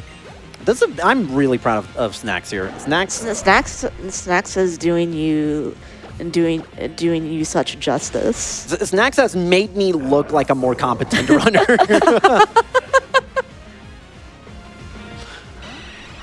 Yeah, of course I planned all of this from the very beginning. Yeah, of course.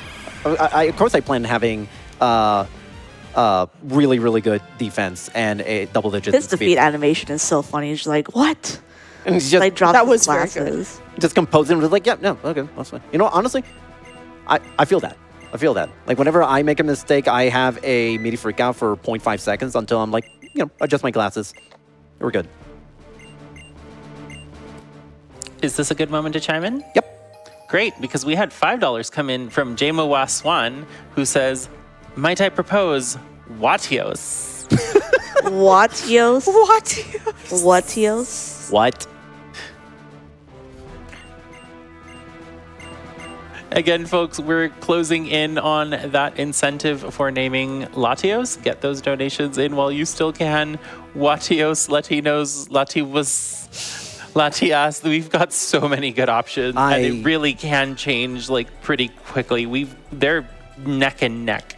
By the end of this, I desperately want to see the breakdown of all the different options for Latios.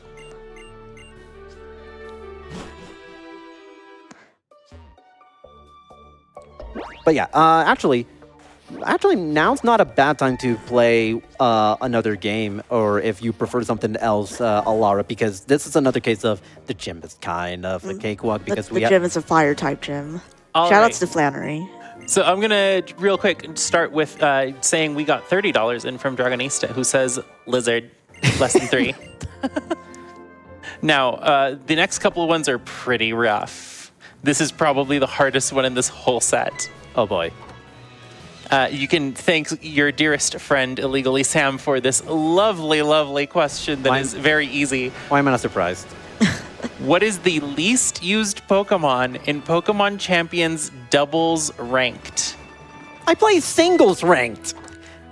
That wasn't the question. I didn't ask what you play. There's got to be those Pikachu fans. It's not Pikachu. Someone's out there with a light ball just terrorizing doubles. I'm trying to... Vanillix? No, Vanillix is actually a solid ice type because it gets... It's like a solid, very niche attacker under snow. I don't think it's Vanillix. It has to be a non-evolution.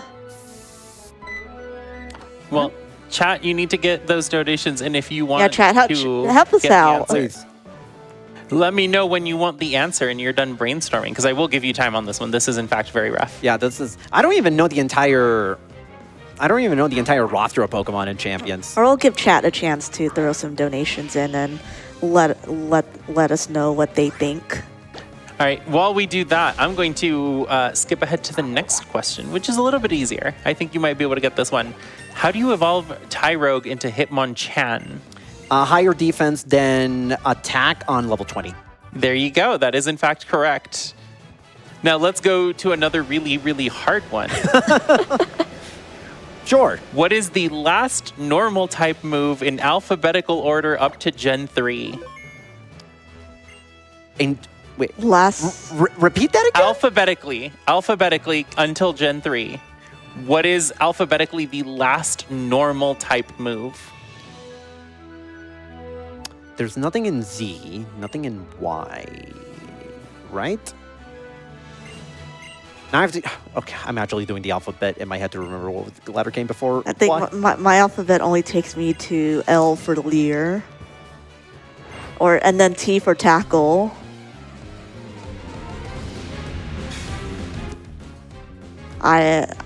I'm drawing blanks on this one. All right, the answer was yawn. Oh my... Yawn's? Oh yeah, Yawn's Gen 3. Because I know Slugma gets Yawn. So this one might be a little bit of an easier one for Sanjan.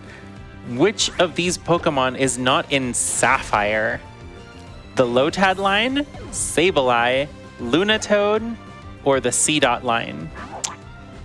It's either C-Dot or... It's either the C-Dot line or the Lotad line. I am... Because... I'm gonna... So you said Sapphire, right? Yes, this is specifically Sapphire. The Lotad. It is the C-Dot line. Really? I reversed it. Wait, I was like, wait a minute, isn't...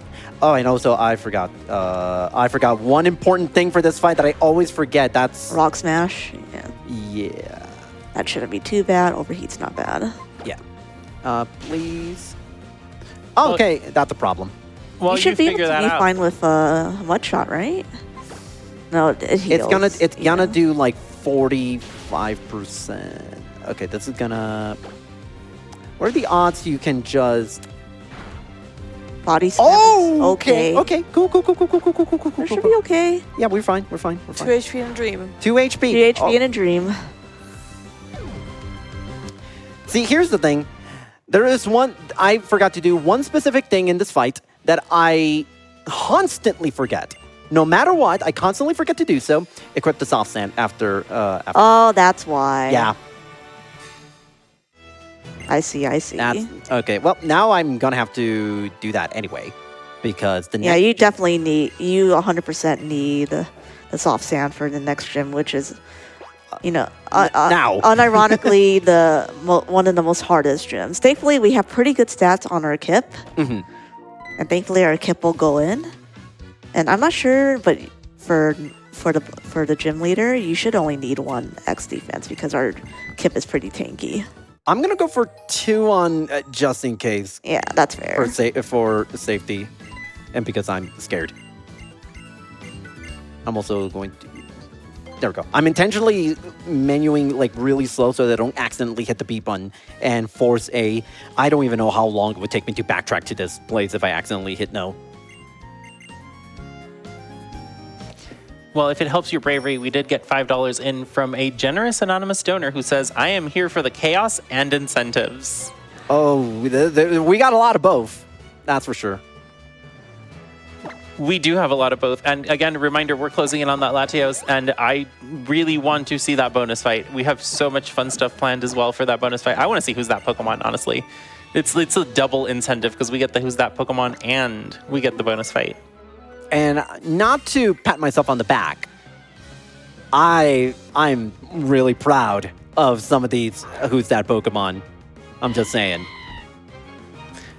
Now, I am going to go ahead and just give you the answer to that question. It is Gourgeist. And not only is it the least common used, it is also the third least common used because they divide it by size. That's fascinating. Is it the smallest one? Actually, the smallest one would be good because I think it has more speed. We actually tried to figure that out. We couldn't do it from just the photo.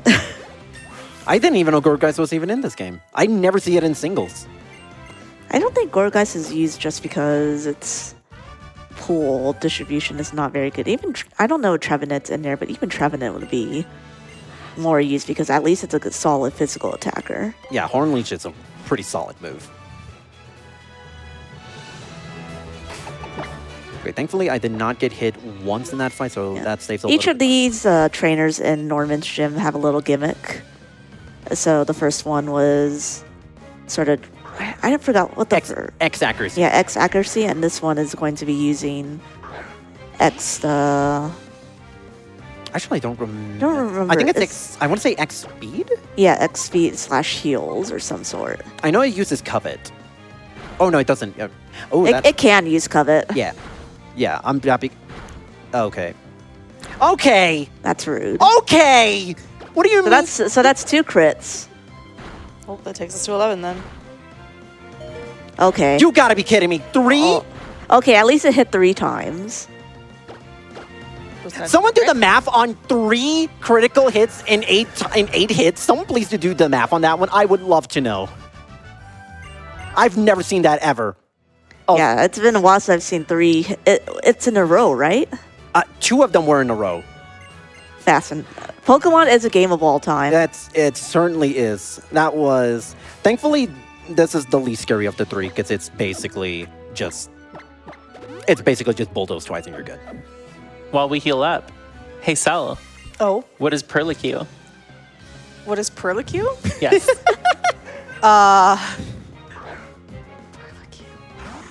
I'm gonna say that's a Pokemon. It is the space between your thumb and index finger. That's not a Pokemon or a prescription. But it's a fun little fact. But it's a fun fact that I learned about the hands. That's another critical. So far, we've had 4 criticals in the last 2 minutes. Okay. I believe this trainer is the dire hit trainer, so Zangoose always crits with Slash. So that's a freebie. Yeah, that's a freebie. So what are we at 12? We are at 13. 13. I'm always off by 1. That's fine.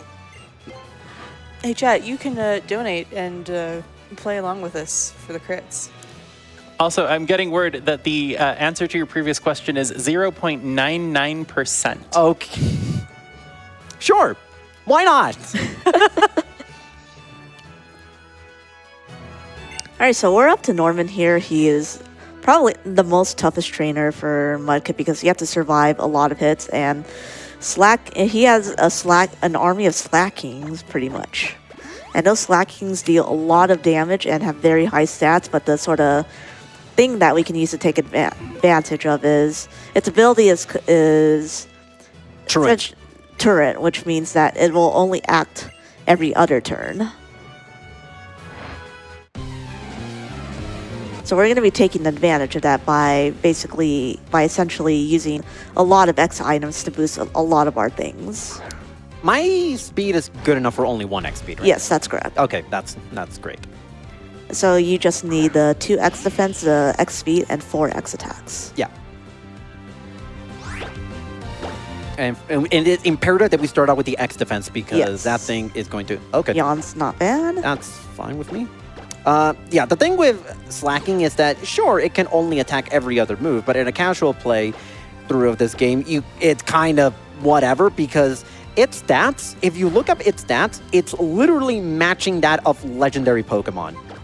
And sometimes surpassing legendary Pokemon. It has 670 BST, I think, or base stat. It's something like that. Yeah, Okay, this is number 2, right? this is 2.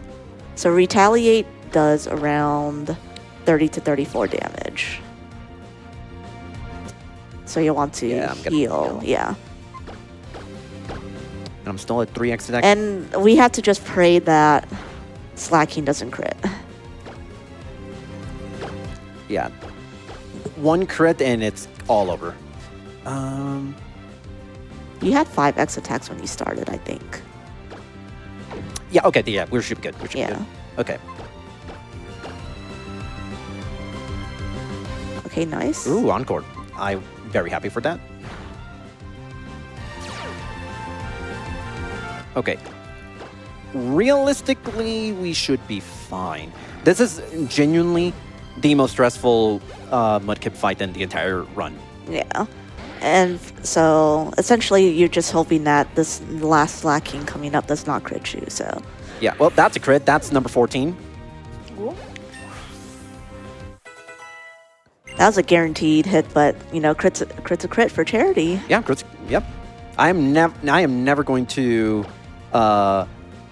be mad at a crit for charity. What we need to crit is this donation total for the Perfect. incentive and getting to $40,000. We're getting there. We're so close. Everyone, please. I know we can do it. Let's get to 40K. And I would like to remind everyone these donations do go to NAMI, or the National Alliance on Mental Illness. So it is a fantastic cause. Yeah, I want to mention that we are about 5 minutes or less out from the Latios, because this is pretty much what we are. That's near the end, the very end of the Mudkip section, which honestly went incredibly well. Yeah, this Mudkip went in. I'm very, very happy. Like, literally the only thing that I wouldn't even say went wrong, it was just the unfortunate glitch that this game has with the some of the trainers and the way they move, causing a couple extra fight, but that's fine. I'm very, very happy with this Mudkip portion. All right, I will remind you, if you want to get your donations in, if you want to propose a whole new name, all it'll take is $32. But if you want to pick from amongst the already selected options, it is Latinos at 31 in the lead, Latiwas at 30, Latias at 26, Hot Dog at 25, and Watios at 5. So I have some personal favorites, but I want to hear what your favorites are in the form of donations and putting one of them in the lead. So what you're saying is, no matter what comes out on top, I'm going to need some help. English as a second language, please. I got you, don't worry. Although, notoriously, you and I have really bad history of getting Pokemon names accurate. Fair.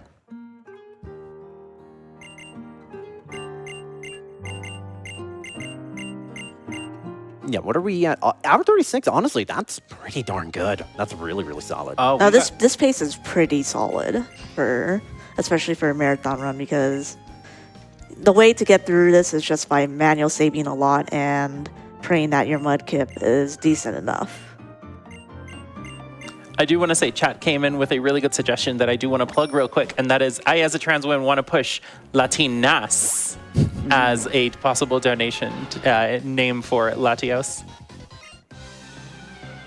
Yeah, you need to go all the way down Yeah, a little that- bit more to avoid the... Yeah, I was hoping he just wouldn't see me. That's fine. Yeah, it should be okay. It's not as unfortunate as getting hit by the florist who has a Rosalia. Oh, yeah. Mind you, I don't want to jinx anything.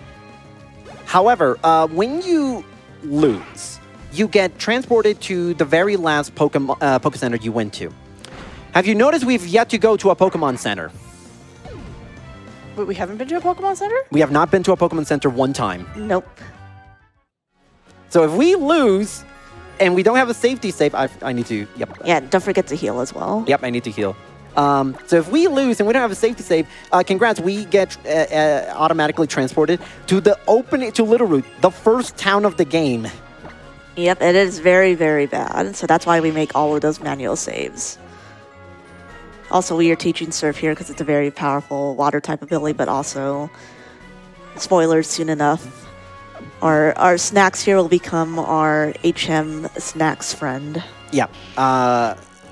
Marshtomp, this is also why Marshtomp is such a great starter, because it knows so many great HMs. Like, there's an HM we have yet to teach Marshtomp that we don't have the ability to teach yet, that is imperative for the end game as far as overworld movement. And also, for anyone who's never seen this game but only can recall back from their memory playing Ruby and Sapphire, get ready to be wildly surprised because, hey, here's Latias. In the original, you don't see this Pokemon until after you beat the game. So this portion pretty much fundamentally transforms Omega Ruby and Alpha Sapphire into literally an entirely different game. Yeah, in the original versions, they were called roaming Pokemon, and you would have to do some fun stuff just to track them down and catch them. But now, bit of a spoiler warning, as if the named Latios incentive wasn't enough of a spoiler. We're going to get Latios very, very soon. Yep, we just have one fight, so if you want to snipe a name that you want, get those donations in. Yeah, this is the literal last possible chance to get it. So we did get $50 in from TP Silvertown. So thank you so much to TP Silvertown. They didn't leave a donation comment, but either way, it was still very appreciated. And that is going to a fantastic cause, which is NAMI, National Alliance on Mental Illness. And keep in mind, all of these donations are going to NAMI, and they're going to a great cause. But more importantly, they can go to the incentives. We have two names left and the bonus fight. Go, go, go, go, go. I believe in you. And this is a nice little send-off fight for our snacks here. Also, Courtney. Courtney, probably my favorite character in between both teams. Not even, like, they've made subtle changes to how a lot of the named team members, even just their dialogue is very, very different. Different from the original. All right, Metang, I'm gonna need you to lock in. Thank you. Now, Chimera, please don't use Earth Power on me. The final level for snacks. Hey, at least I didn't use Earth Power on me. All right, where we get closer, we did get $18.10 from Light of Xeon, who says, "Let's save the hot dogs. Here's a donation for Ampharos, my favorite Pokemon. Thanks for keeping me company on my sick day." Ampharos is a phenomenal Pokemon. I always try to get an Ampharos whenever I play Gen 2. Okay, now is the time where we are going to name our Latios in like 10 seconds from now. So what will we name our blue boy? Our blue boy is with the last minute snipe for hot dog at $43. So our Latios is going to be named Hot Dog. One word, just the H. All one word, just the H capitalized. Hot dogs. Is Latios a hot dog? Or Latios a hot dog? Latios does not look like a hot dog. See, I'm trying to look at it at Latios from different angles. I'm trying to see if I can get a good answer. I see it. I You see the vision? I understand the vision, chat. Thank you for your donations. What I am seeing is all the love and support and so much money being raised for NAMI. That is something that I am loving. Yep, thank you so much. Also, we're getting even closer to 40,000. I know. We're getting so close. How are we doing on the Brendan fight? The final rival fight is at $1,601 out of 4,000. So we do have a ways to go. We can still do it. There is still plenty of time left, but I do want to say we need to get those donations going. Yeah, we're gonna breeze through a lot of this game pretty quickly. We're making pretty good headway. Yeah, and Harkening back to what we had said earlier about legendary Pokemon having basically half of their stats being a guaranteed perfect, we are going to... So the two stats that we are really looking for is perfect special attack and perfect speed. If it's not the case, that's not the end of the world. But ideally, that's what we want. If we had to pick two stats to be perfect, it'd be those two. Defense is also not a bad stat to have perfect in. Actually, I think that's what I had on my PB that I got last night, which was like a 6-minute PB in preparation for this run. I actually got to sub 320 for the first time ever. You're gonna do your lattes or your hot dog menu here. Yes. Yeah. All right, 90, is that 98? 96. 96? Okay, so not 31. Oh, that's actually almost perfect HP. Yeah, that's almost perfect HP. All right, I'm looking for your special attack. 92, 80. Okay, that's perfect. That's perfect. Perfect. Okay, so perfect special attack and perfect speed. I am very happy with that. Yeah, so that should be neutral nature, I think. I did not catch the defense, but that'll be fine. There we go. That looked to me like it was perfect nature, or not perfect. Neutral nature. Yeah, I didn't get the defense on Latios, so that's fine. That should be fine. Yeah, that should be fine. I do know the special attack and speed are 31, so that is that is very solid. That's going to make our life a lot easier. And the fact that HP is 96, that's I believe 30 IVs on HP. Yeah, that is 30 IV. This is an exceptional Latios, all things considered. Waltaro and Sanjan do math. Hey Sal, what is Tremfia? Tremfia? Yes. That's a prescription. Inflammatory disease, yes. Alara, I hope you're keeping track of how many Cell got right, because I think we're with... Oh, I lost track ages ago. I'm just donating another $10 later. But yeah, the cool thing about Latios is the fact that this thing is an absolute unit. Its special attack is beastly. Even if we had like not so great special attack IVs, it's still enough to sweep through almost everything. The fact that it's at 92 is a kind of a guaranteed 1-hit KO or 2-hit KO on nearly everything in the in this entire portion of the run. Yeah, and it has very good speed too, which makes some of the fights much more manageable, especially the final Maxi fight, and especially for the 4th Brendan fight. Oh yeah, the 4th Brendan fight is... Oh, it's a time and a half. So our main attack is going to be basically Surf, which, as Sanjan has already noted, is a really, really good water-type move. It's base power 90. And even though it's not a move that gets the same type attack bonus because Latios is Psychic Dragon, it's still such a really nice move. And we are in a second going to get... we're actually going to get another party member that we are not going to use one time. But the important thing about that party member cast form is it comes holding a Mystic Water, which does give it, I believe, what's it? 30, I think 20 or 30%. It's one of the two. Either way, it's enough to make Surf a really, really powerful move.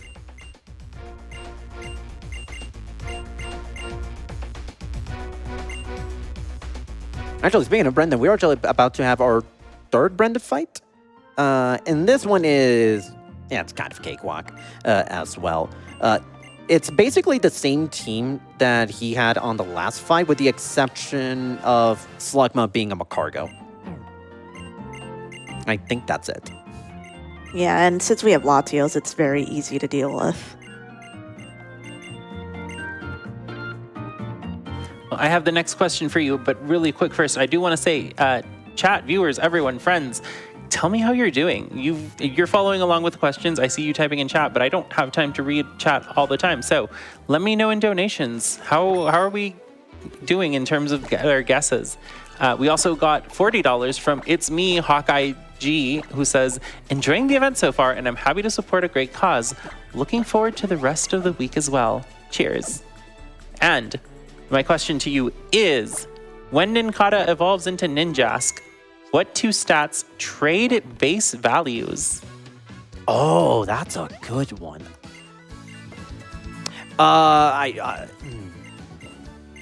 I was gonna say HP, but that's not it. Defense and speed? I'm gonna go attack in special defense. I don't know why. So attack doubles from 45 to 90, and defense halves from 90 to 45. Okay, so it's in the style of a ninja. Because you're all going on the offense. Because Nakata is just kind of like a shell-ish Pokemon. And here's another really, really hard one, but it's fitting for the generation. What ability, when put on a Pokemon in the front of your party, forces you to receive twice as many Pokenav calls? Oh, Pokenav. Pokenav calls. I wasn't expecting that. Neither did I. I was thinking you were gonna say gets twice as many wild encounters, which would be eliminate. I've never heard of that specific mechanic. I actually have no idea. Yeah, I have no idea. I'm going to give folks a second to see if they can get it in the donations. What ability makes people want to call you on your cell phone?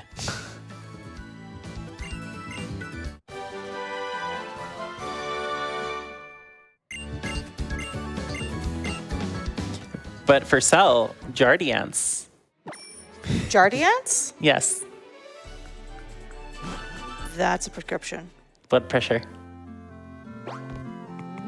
What about Overquill? Overquill? Pokemon. That is, in fact, a Pokemon. You are correct. You know what's funny? Last night, my fiance and I, we just stumbled upon this website that is a literal Who's That Pokemon. Overquill showed up, and neither of us could remember Overquill's name. Yeah, Overquill is a Pokemon from PLA. From what? From Pokemon Legends Arceus. Oh. So it is the evolution of Quillfish. Hisuian Quillfish, I think? Or Yes, Hisuian Yeah. Quillfish. I forgot that Hisuian Quillfish even existed. We also got a call for donations for the thing I was expecting, and I'm surprised it took us this long to get here. We have a Pokedex train donation request to start, and someone donated $7.90. Thank you so much, Cosmog Lover, who says, how about a Pokedex train to unlock the bonus fight? I'll get us started with my favorite, Cosmog. Good luck on the run, Toro. This is the couch for that donation because we love Cosmog here. Cosmog. I've only ever played a little bit of Moon, and so the best Pokemon are Rowlet and Cosmog. So good choice. Good choice, Donor. Good choice. Very good choice. Fun little fact about Cosmog's Pokedex entry. Apparently, it is like, or it might be its evolution, but one of the two, I think, is like as dense as a black hole or something. I mean, I'm like 80% sure that's what the Pokedex entry says. That makes sense for Cosmog. I will say every time I mention this to Toro, but my favorite Pokemon gets glares from Toro because I have two, one of them being Sylveon, but the other is the cutest little boy, Sableye. Don't worry, you'll get that glare about 70 to 75 minutes from now. The Sableye, the little gem gremlin. Surely the movement in this gym will be entirely fine, and I will not have any problems whatsoever. For those watching at home, Alara just held up a little Sableye figurine. It's very cute. What is that? Oh, it's a Swablu. Whatever. All right. Fluffy Bird! Fluffy Bird. Well, you're about to get a lot of Fluffy Bird in a second after this. Okay, that's, That's rude. that's incredibly rude. That's really, really rude. This is like a 35% chance to miss, okay? I'm going to... I should have used Luster Purge on that. Okay, well, you know what? It's great that we took that fight because that meant that was another crit. So that is number... That is number 15. Okay, 15.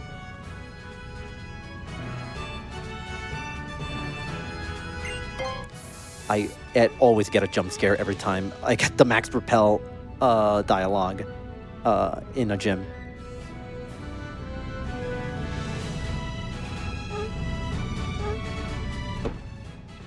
Yeah, not bonking in this gym is a little hard. It's out of the trainer's vision.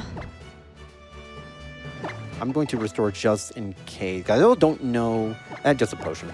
I don't need to be at full health. And if it comes to a point where I have to heal, well, we got plenty of super potions. Can I do a longer read? Yep, go ahead. Great. So I do want to let all of you know we have all this fun trivia, but here's a little bit of a different kind of trivia. Did you know that roughly 1 out of 5 Americans live with a mental health condition? We at RPG Limit Break are proud to be raising money for the National Alliance on Mental Illness, a charity that works tirelessly towards cracking the code of mental illness through various means such as education, leadership, and increasing the available care. Please join RPG Limit Break in supporting this incredibly worthy cause. Yes, indeed. Nami does such important work.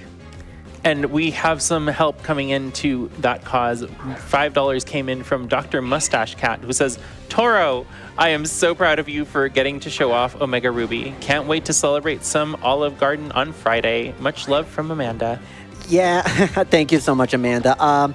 Yeah, so I'm grateful to be here at RPG Limit Break. Also, the timing of this run could not have come at a better time because this is actually my last final day of at a full day here at RPG Limit Break, and I've had an absolute blast because after I come back to Cleveland, I'm then taking a 5-hour road trip.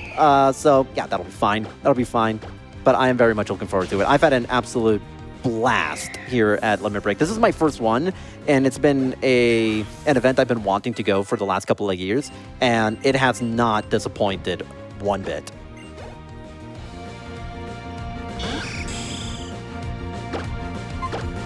All right, we pretty much got this in the bag. This, honestly, the whole point, the real battle inside this gym fight is whether or not the Swellow becomes annoying with the double team. It was, but thankfully we didn't miss on the surf, so that pretty much sealed the deal for us.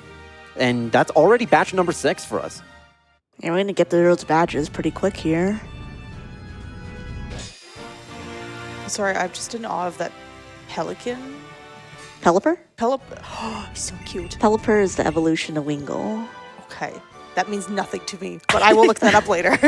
Yeah, Wingull, I don't think we saw Wingull, but Wingull is that little, like, small little bird, like, bird with the orange beak. Is it the one that flies past in that cutscene? Yes. Yeah. Oh, okay, that's also adorable. Okay, that's an excellent evolution line. I approve. Shout out to Pokemon making Pelipper, like, giving a lot of buffs in competitive battling because it is a legitimately really good Pokemon in competitive. Yeah, Pelipper in competitive play is really good because it gives you rain, but also has some pretty solid defenses.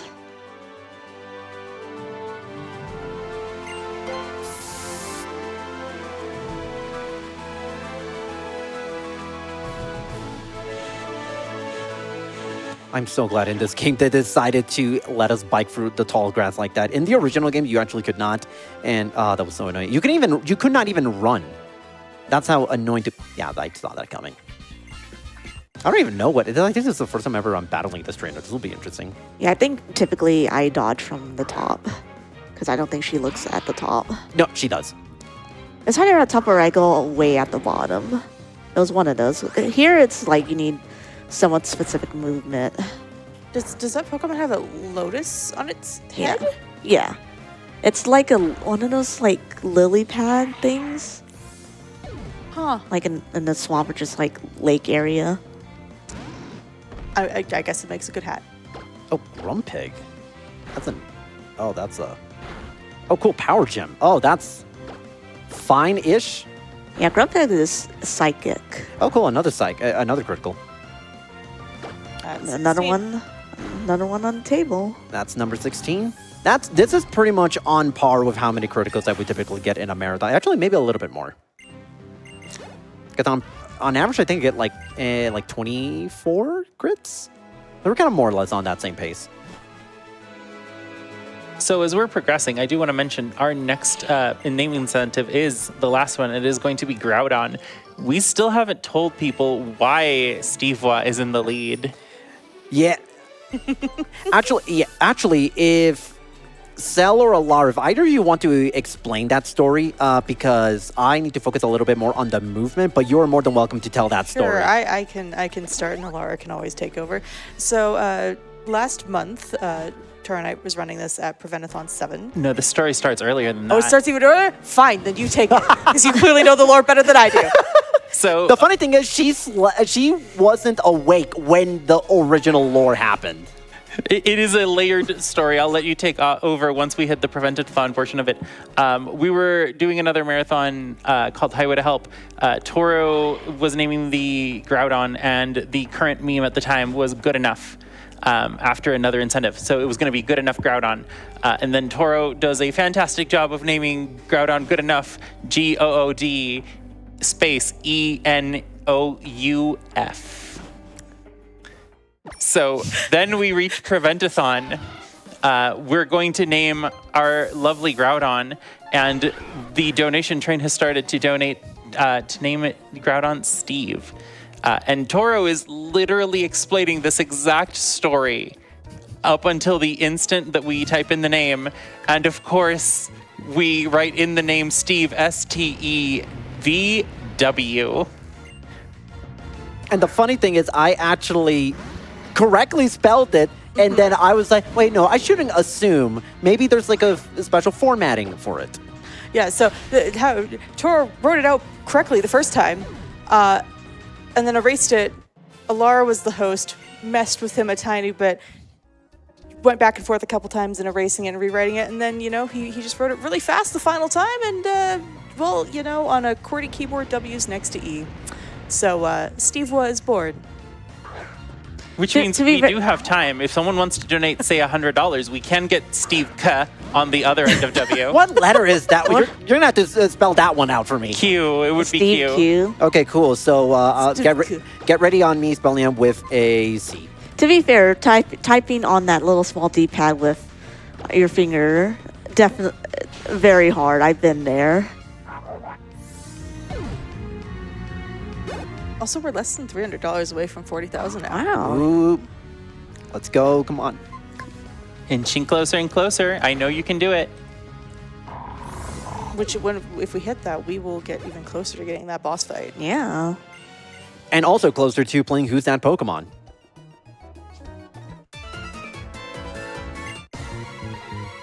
Yeah, we've kind of glossed over the lore and the plot of this story. Pokemon lore? Listen, they tried finally in Gen 5. That's true. They tried. Which gen is this, as the person who doesn't know gens? So Gen 5 is the one where you had, like, the green-haired guy, N. Mm-hmm.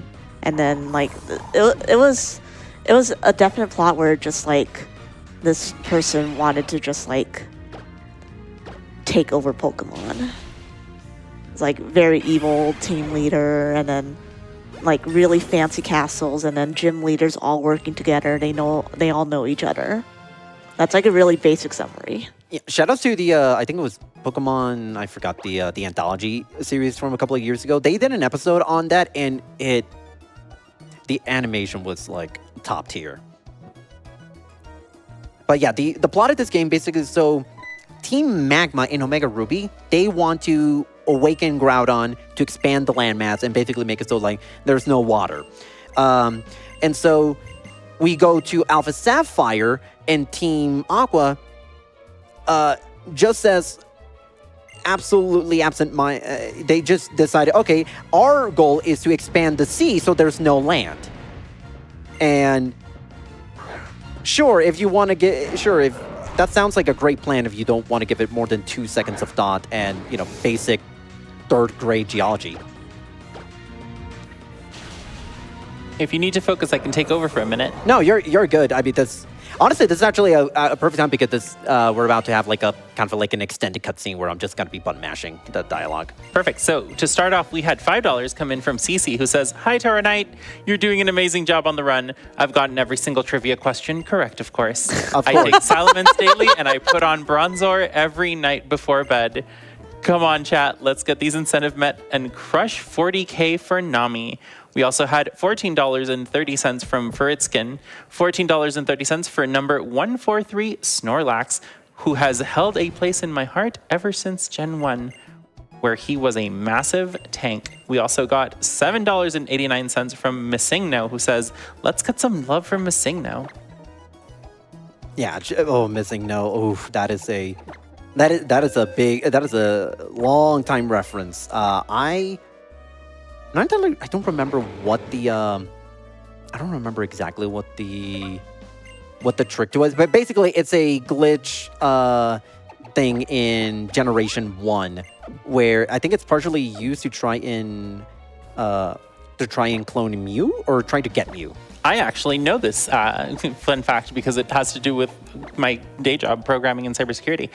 So it's basically, there is a specific couple of tiles off one island that have a Pokemon assigned to it, but you can't actually find any Pokemon there. So it's basically, it looks for the value of a Pokemon that doesn't exist, and it happens to fall on like a whole bunch of different things, and it tries to load up some moves, and it ends up just altering a bunch of values, including the 6th item in your Pokedex, and it changes the value of the 6th item to 255 copies of that. No, it was an absurdly large number of copies of the item, but it also can just permanently brick your cartridge. Don't ask me how I know this.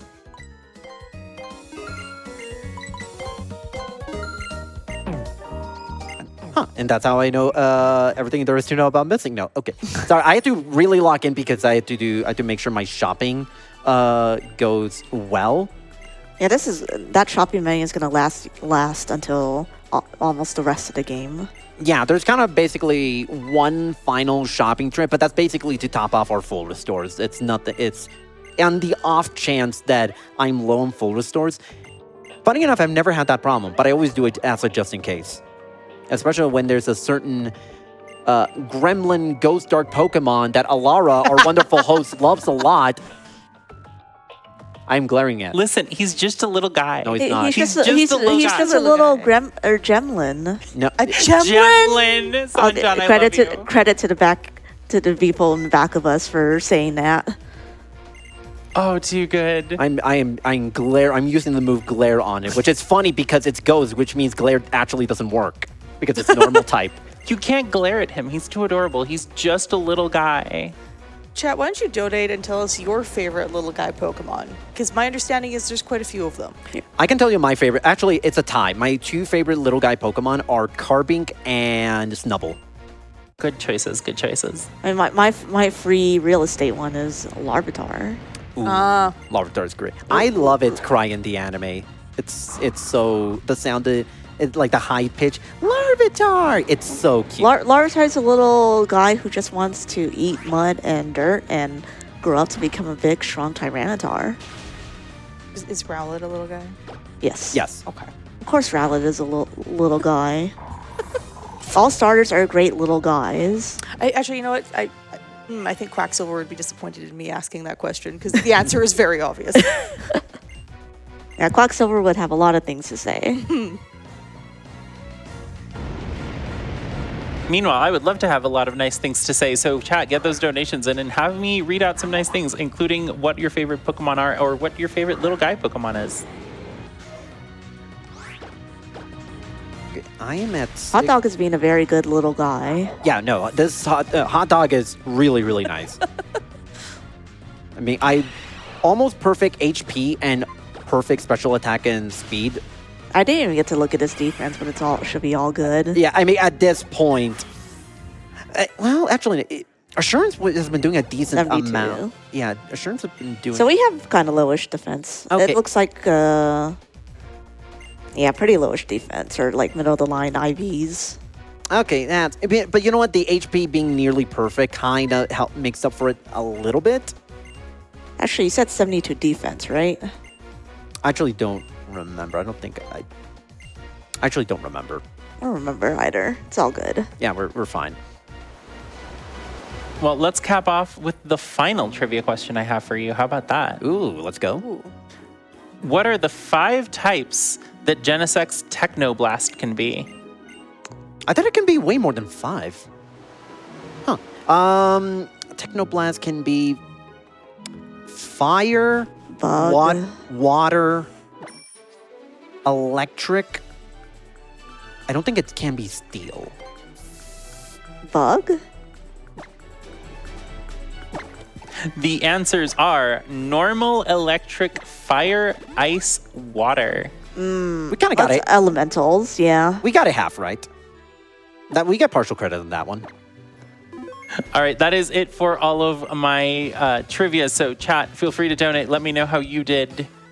We also got $25 in from Bash Prime, who says, Bash Prime. Is that a Pokemon? No, that's a runner.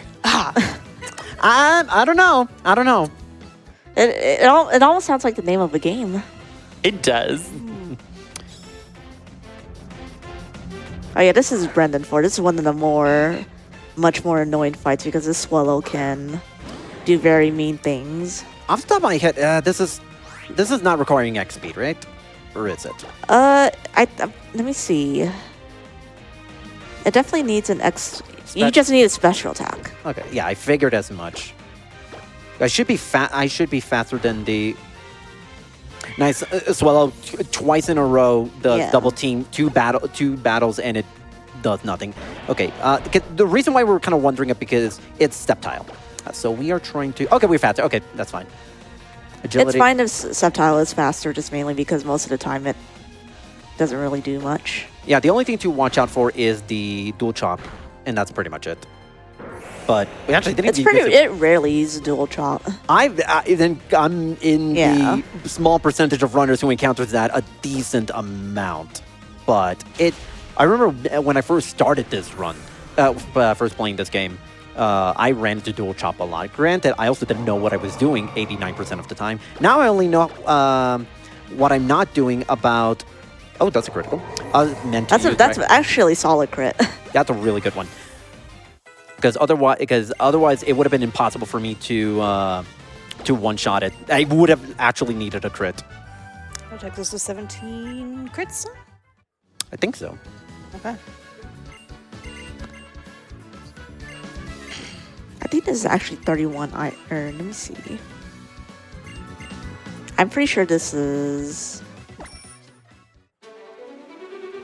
31 IV defense too. Oh. Yeah.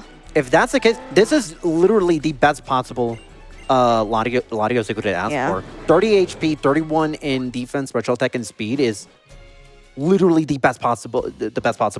Well, yeah. The only thing that hasn't beat is plus speed 31, but like that just makes one fight a turn faster. Yeah, from a realistic basis, no reset marathon setting. This is about as good as I could genuinely ask for ever.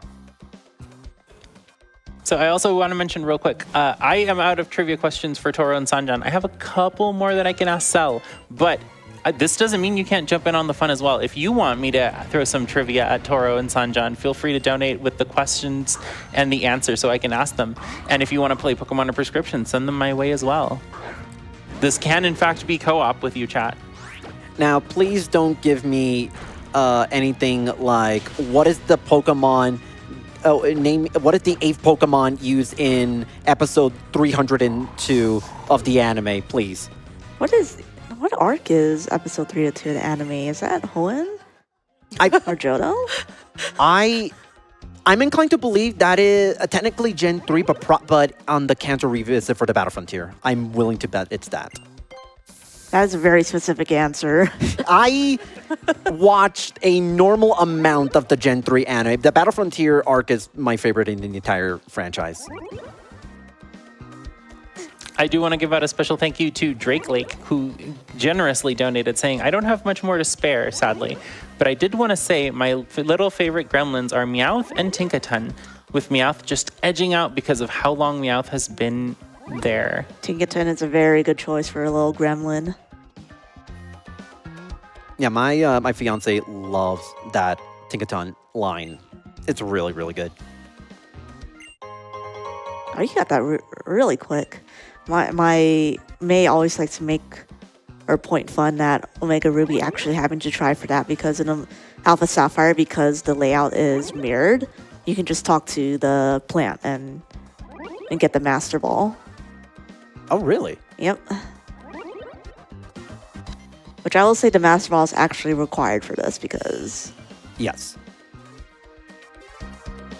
I'm gonna play it really safe so that spinner doesn't see me. I'm gonna heal just in case. Well, I'm pretty sure there's nothing in here that will cause me problems, but this is more so for the gym afterwards. There's also going to be a little fun little gimmick battle that we see here. So, and also, just a forewarning, don't be surprised if the DS takes a million years for it to do anything. Yeah, all of these people are sending in poor little noodles against our hot dog. It does seem like a size advantage, or it's unfair. It's unfair because they're just sending Noodles, a cute little guy, out against this fearsome hot dog legendary Pokemon. Which at one point was basically... Also, I hope you enjoyed the little guy army. Oh yeah, the little guy army. Also, watch how they fall. They seem like very sturdy little guys from the weight of that fall. Yeah, so this is why you want a multi-hit Pokemon, because if you didn't, you'd be sitting here for a long time. Oh.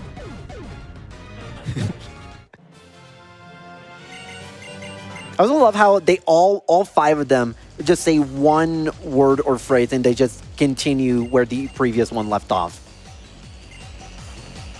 Yeah, in this game, the main gimmick along with the deck snap was the Horde Pokemon. Where you have a bunch of Pokemon against you, but of course they're all lower level. It's a pretty nice training method though. Oh yeah, that is one of the best ways when we're not talking like the vitamins. That is legitimately one of the best ways you can EV train your Pokemon. I believe I'm actually at 2 serves, meaning I have an extra ether and I think 2 extra. Yeah, you got an extra ether from the rock. Yeah, from the rock smash. So yeah, that's actually as good as time as any to use it on the surf, because I did accidentally use surf on. No, I think I did accidentally use surf instead of Dragon Breath on the on a Mightyena a couple of minutes ago, but that's fine. But now comes now we're about to embark on gym number 7, which means we are actually maybe, you want to say what, like 25 minutes, not even 25 minutes away from getting Groudon. Yeah, so we have one gym after this, and then gonna be like a long 10-minute sort of just cutscene plot section, and then we're gonna get our Groudon. Yeah, not counting the Groudon, because you just basically catch it with the Master Ball and that's it. There is essentially a 15-minute period where we actually don't have a fight between Final Maxi and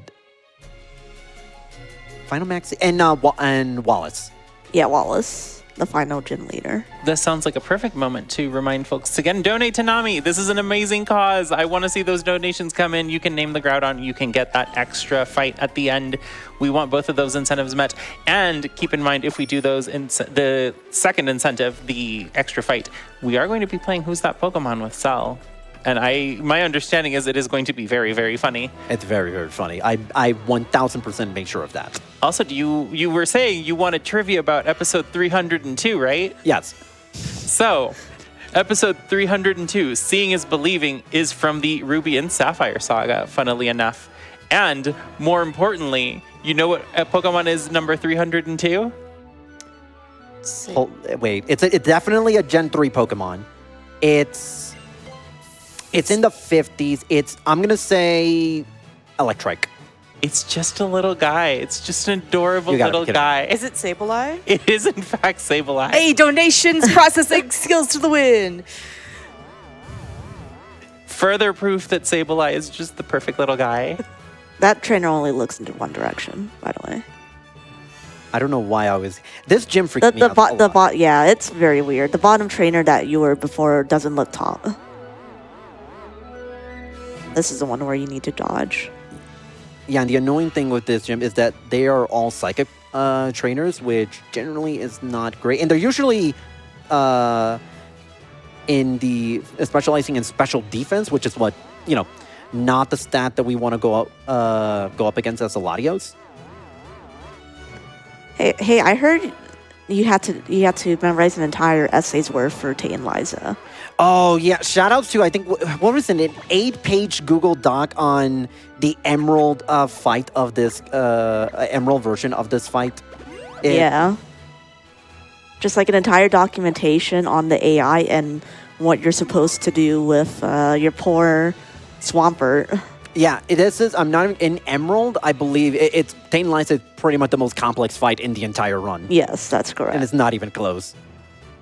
However, they have an even tougher team in Emerald. Oh yeah, it's probably the hardest gym fight in the game, in my opinion. And this, thankfully, the remakes, they decided to be faithful and just go with Lunatone and Solrock, two incredibly unremarkable psychic and rock-type Pokemon. Yeah, also, but thankfully in this game we have the overpowered legendary, so... With Surf, that's buffed up by the Mystic Water. Oh, and it hits both of them for weakness. And actually, it's a great thing that our Latios is so strong, because we have a secondary objective with this fight. Not just winning the fight, but making sure our Marshtomp is actually knocked out.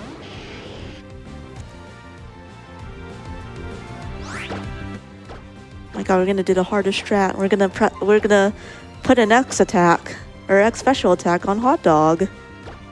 I'm gonna hope that I just get low rolled and we get and it's not into heal ring. You have good special attacks, so it's very likely to start healing. That's fine. All right, Castform, welcome aboard. It's just a little guy. I do love Castform, and I wish they did more with him in later games. Because Castform itself, in case you don't know, Castform's gimmick in... No, Castform! Unfortunate. Castform's gimmick is that whenever there's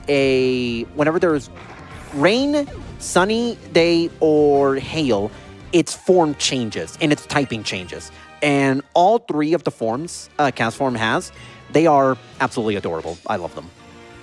Interesting. I am taking notes. Do we have time for a longer donation read? Yep.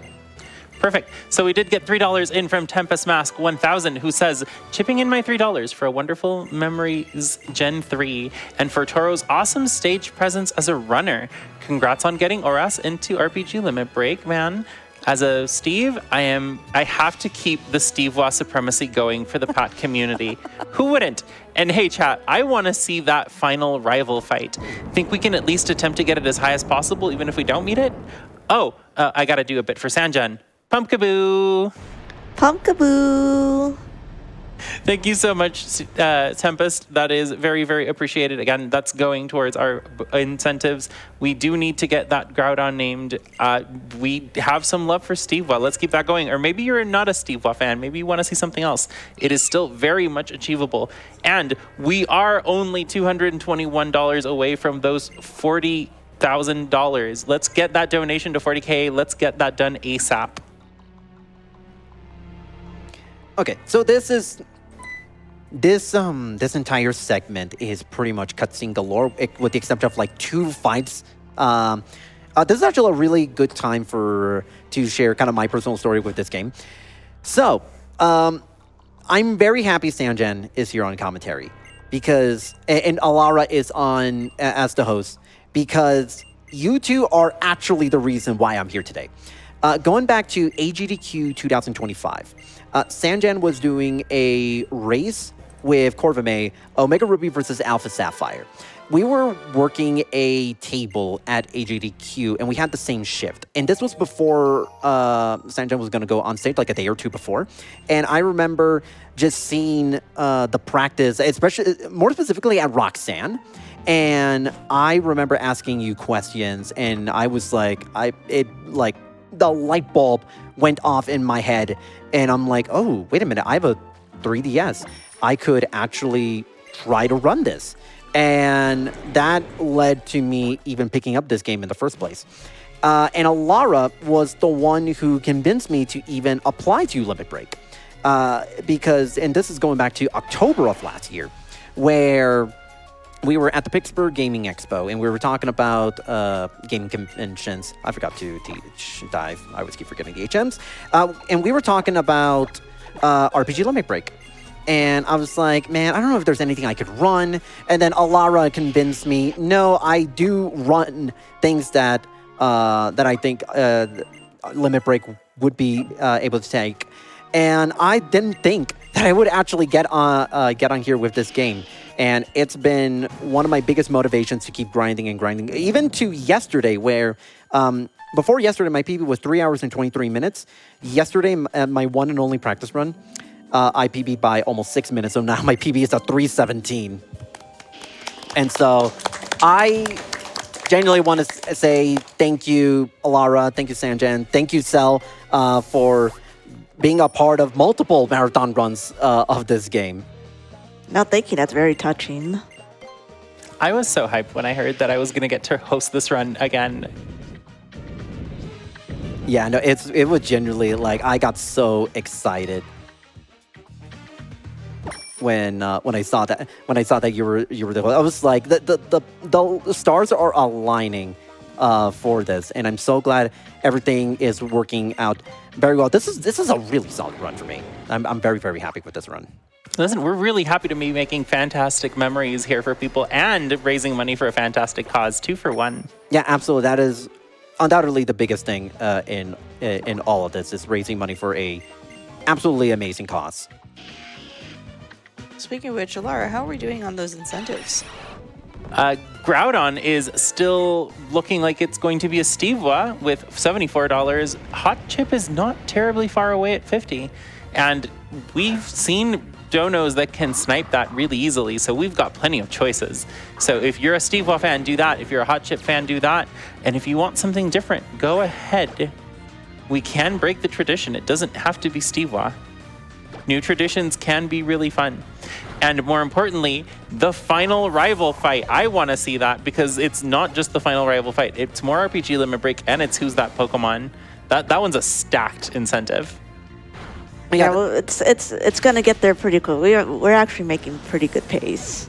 Yeah, this is really solid. Like the pace is very, very nice. Which means, chat, you don't have a whole lot of time. Get your donations in. No, you don't. You have not even 10 minutes before we close that incentive. For Groudon. Yes, for Groudon. I'm so glad in the remake they simplified this strength puzzle because as a kid, for anyone who has the ability to look it up right now, look up the strength puzzle in the Seafloor Cavern in the original games. It is 10 times more complicated, at least for a kid, to try and solve. Actually, when I first started running this game, it took me a while for me to learn how to actually solve this. But now comes the final maxi fight. This entire fight is literally predicated on what happens on turn 1. I'm not even joking. It entirely depends on what happens on the first turn. You should be honestly good because you don't have to do too much setup. No, this because this has good stats. So the only thing that we are hoping for, and it is the usual thing, but there have been instances where it is not the case. We're going to start off with Guard Spec, which means for 5 turns our stats can't be lowered. Mightyena is going to try and do Scary Face, which lowers our speed by 2 stages.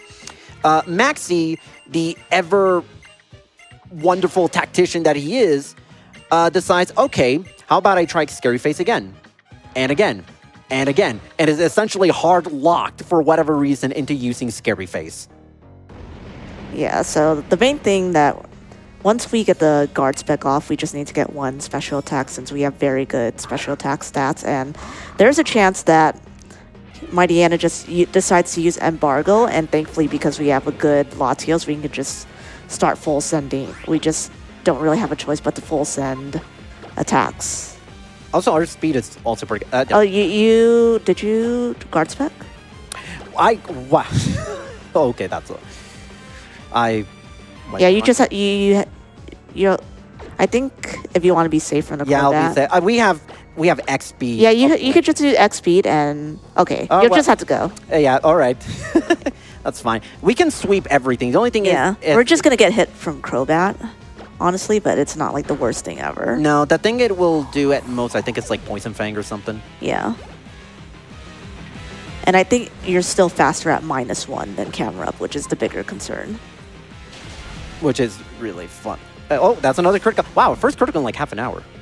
That's what, 18? 18, yeah. I'm actually getting better at Yeah, you're going to be slower than Screwbat, but should be fine. Yeah. That's Acrobatics. Whatever. Yeah, camera up, even as a Mega, is generally very slow. Yeah. I remember this from Pokemon Champions.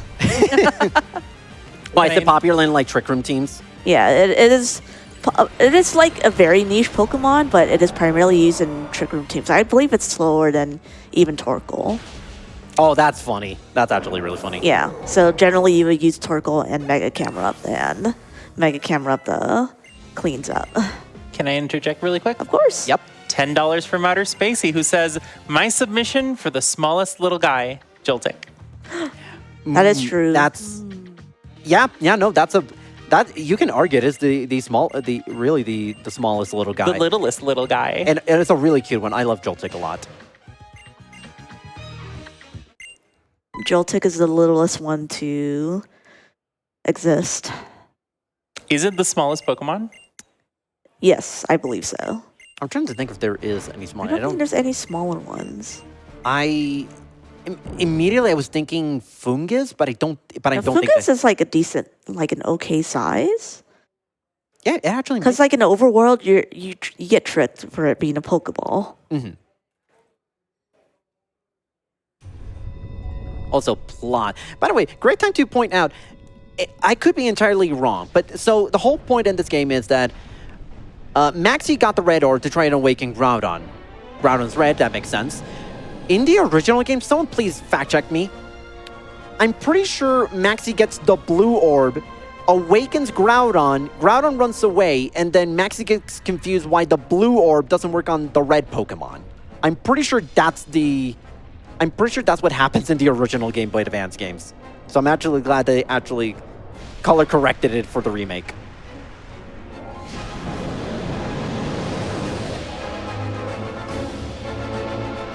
That's one scary little guy. That's one very scary potential Steve Waugh. Well, if you can think of a little guy, feel free to donate with that. We do need to close this incentive really, really, really soon, so get them in. Also, if you want to donate for best little guy wrong answers only, that would also be very funny. Oh, I got one, Wailord.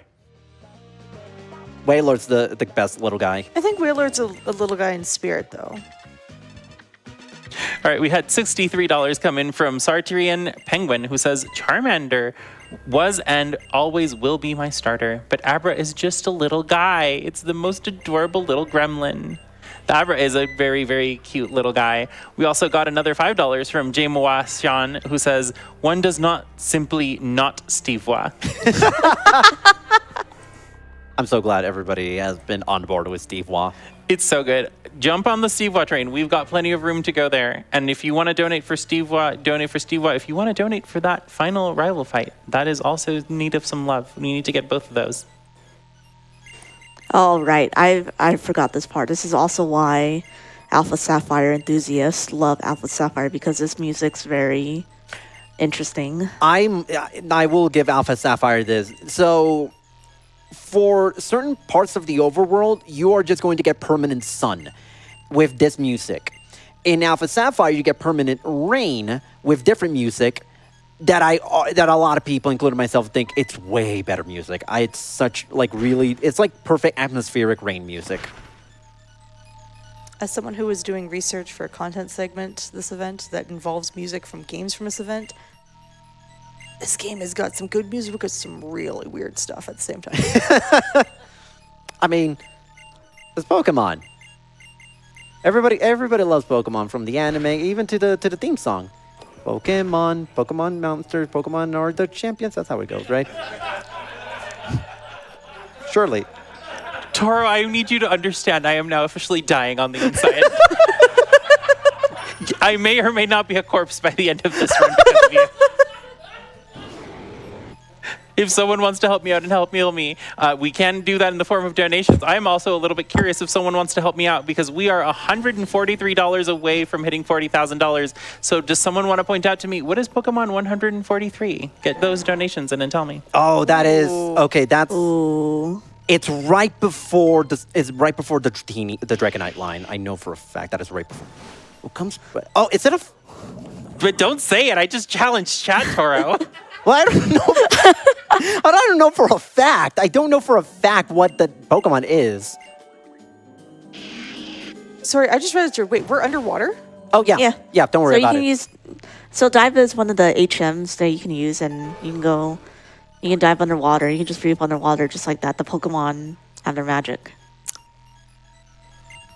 You know what? Who's to argue with Pokemon logic? It's okay. There's more arguing of Pokemon logic soon. TM in about like 2-3 minutes. Oh, okay. I will prepare my notes.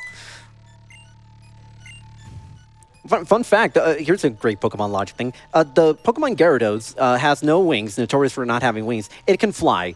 The Pokemon Charizard, I think in Gen 1, cannot learn fly. You know, the thing that looks like a dragon with giant wings, can't learn fly.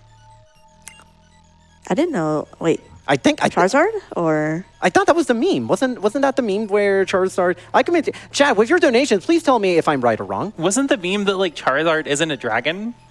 Well, that was the meme, but I thought also part of the meme was that Charizard can't learn flying. You think I know Pokemon? You think I know? I don't even know what game I'm playing. I don't know. That theme song you were selling your seat tells me. That tells me a lot. Toro, where did you source your Pokemon game? I think we just want to have a little word with your source. My fiance. You can take your complaints up with her. Oh, okay. Listen, all I'm waiting for now is the Monster Rancher reference.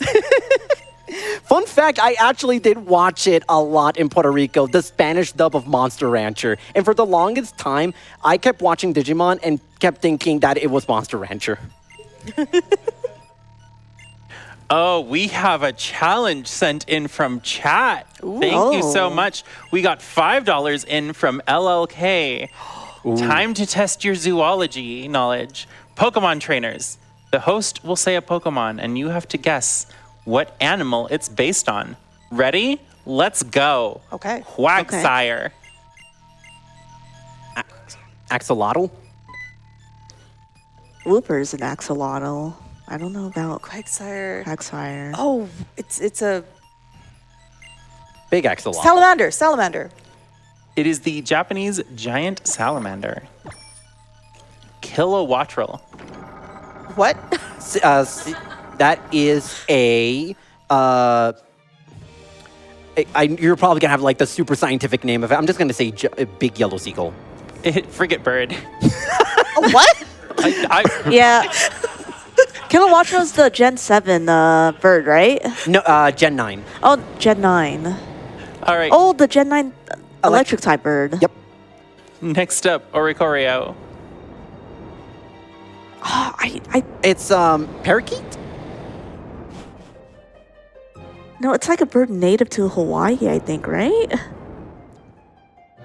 You can take it up with LLK. I don't know. I have the answer. I don't know. actually I that don't know context. the answer. I just know it's a bird native. I think it's a bird native to Hawaii. According to LLK, it is a honey creeper.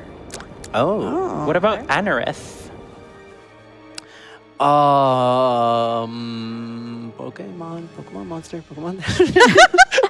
I'm gonna die, Toro, please. Wait, we have revives. We bought revives earlier. By the You're way, paying for my therapy for doing that.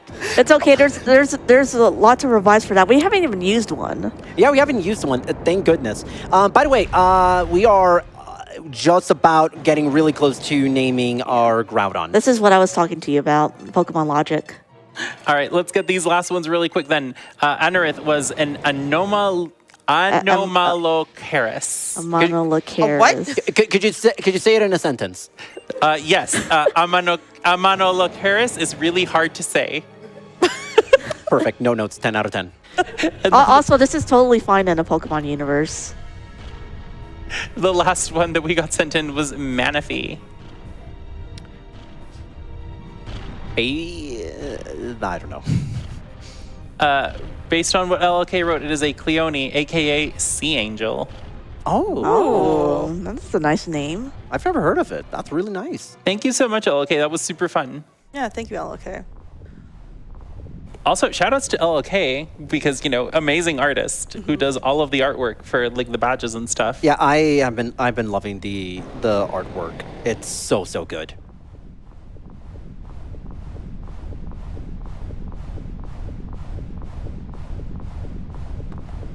All right, get ready for the biggest flex a wild Pokemon has ever done in the history of this franchise. I'm not touching the 3DS, and look how long this animation is.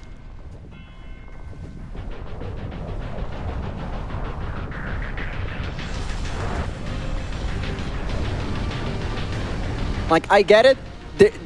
They're cooking with all that lava on the floor, but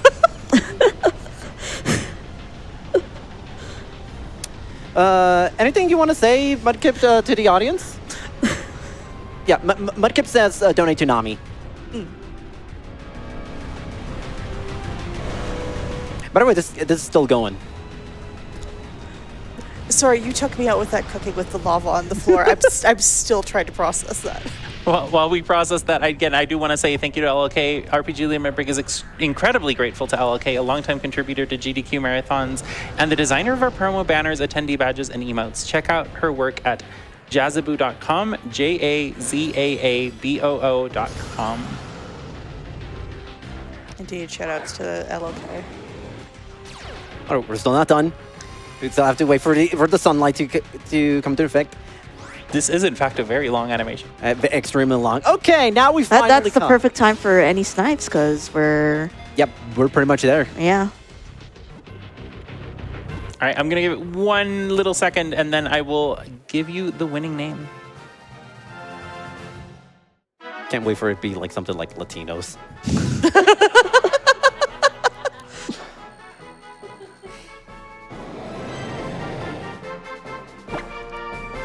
Yes, I want to nickname the Groudon. Okay, what is it?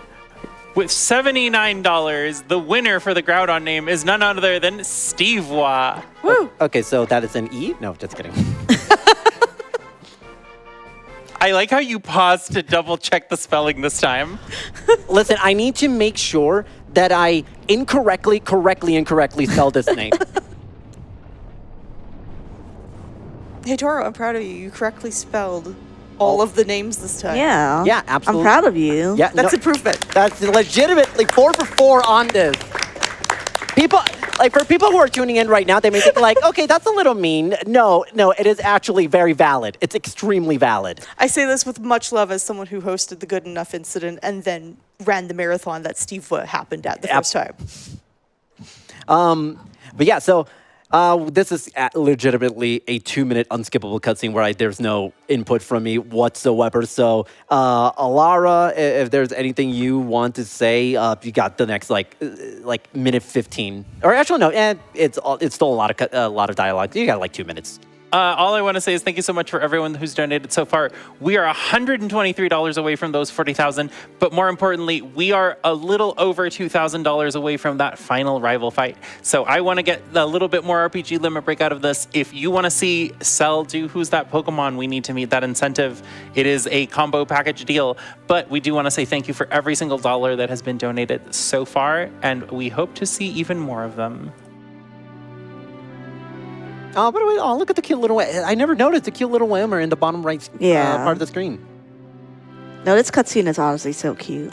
I rarely get to actually see this cutscene entirely during a run because this is usually the point where a lot of runners, they would just go and take a break, stretch their legs, get some water. I do that all the time whenever I'm going for a PB pace, but actually, I'm actually doing real good.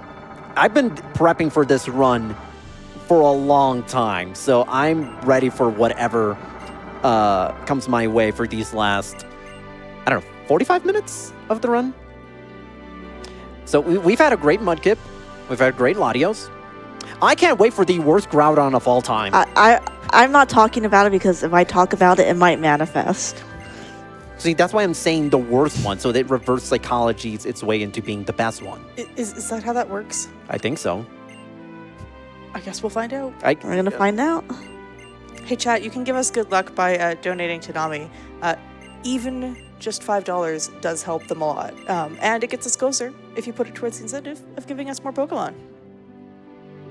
I'm still challenging folks. Tell me what the Pokedex number is for the remaining donation requirement for getting to 40K. So right now it'd be Pokedex entry number 123. Also, Toro, please do not say it out loud. I don't know it. I don't know it, legitimately. I can take a stab at it, but I'm not gonna. Oh! What? And that is, in fact, 40,000.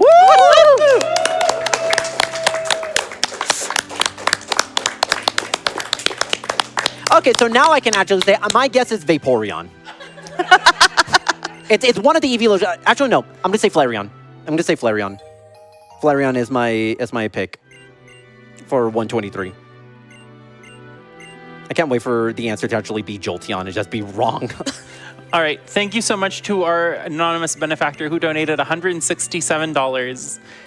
Here is 167 for the regional dex number of the coolest Pokemon, Cerulege. Regional. Nami Cerulege. is a very important cause Good for me, choice. as the care and kindness of a lot of people have kept me from a very bad time over my life, and mental health should be talked about more. You are all amazing for what you're doing here, and here's to 40K. Thank you so much, Anonymous. You are absolutely amazing. It is very, very appreciated. And it did get us to that $40,000. Thank you. I challenged you and I asked for that to happen during this run, and you did, in fact, come through with that. I do want to remind you, we are still going for that bonus fight, so we have plenty to do. But this was a great achievement in the meantime. Yeah, I am so proud of everyone for donating, spreading the word. I am very happy to be a small part of such a wonderful event and such a wonderful cause. I'm going to be taking a safe to say because let's just say If you fail this, you have to go through a whole bunch of trainers, and yeah, we're talking maybe a minimum 3-minute time loss. So I'm also going to take another safety save here. Shout outs to the many guides this game has, also telling you the correct path to take for this. And shout outs to me at a prior marathon for actually still messing up for actually doing an accidental double input. yeah, it's pretty easy to mess this up, and it's devastating if you do. So sometimes you just gotta take it slow. Thankfully, you can do diagonal, so it's easier. I forgot you could do diagonal. Watch out, or are you gonna? Okay, Yeah, I'm gonna. Okay, 153. that's not max HP. Okay, that's. There's a lot of opportunities to get. I can work with Yeah. not max. That means good chance that we are gonna have a good. I'm hoping that we're getting good stats. Okay, so Source Dance over Lava Plume. Chat, so that let energy. 153.99. Minus defense nature. That should be okay. That should generally be fine. Not ideal, but honestly, 153 attack. That's not bad, I think. No, it's a max attack. 117.95. 117.95. And then lastly, WWF SmackDown. Over rest. So 129 is still 31 IV minus defense. So you have a 31 attack, grow down 31 speed, grow down, and then a plus nature 27-28 attack. So this is a very solid Groudon. See what I tell you? I said it was gonna be the worst one, and it gave me a solid one. It works. It just works. It just works every time. Yeah, so one thing to note is that for Wallace, the only main annoying thing is Love Disc, and you speed tie it because it also has 99 speed. And it likes to sweet kiss you and confuse you, so that's why you put on the Person Berry. Thankfully, we have enough Person Berries to last us the rest of the run, to where even if we end up using every possible Person Berry for the rest of the run, we have enough.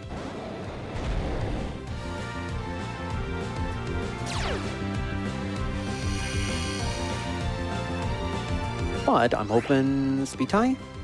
We win the speed tie. There Let's we go. go. There we go. Oh, that's just a little guy too. Loftus is such a cute Pokemon.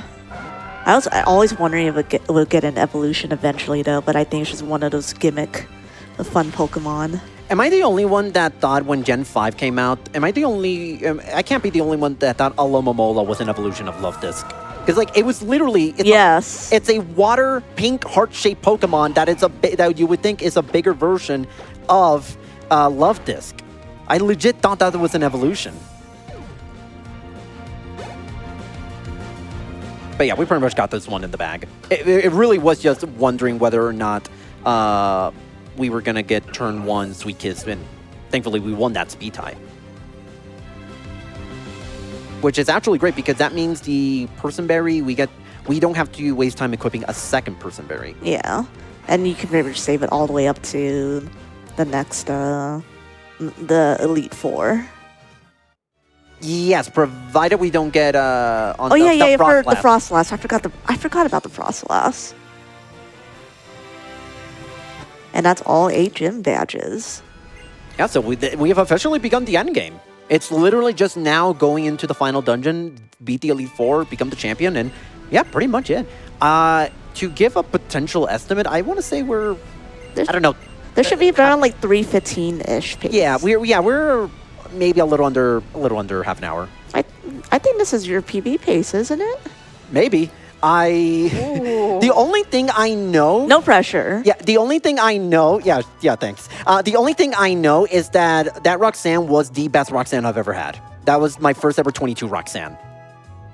It was it was like the combination of like really good Mudkip, not needing to have to take additional fights at any point. Yeah, and all the fights went really well. Impromptu poll for chat. Is Toro going to PB? Ooh.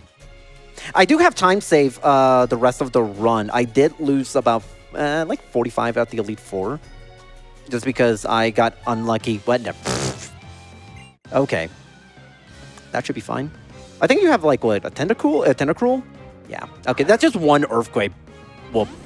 A big whoop. Actually, that's really good because it gives us a couple of extra special defense EVs. It gives us 2?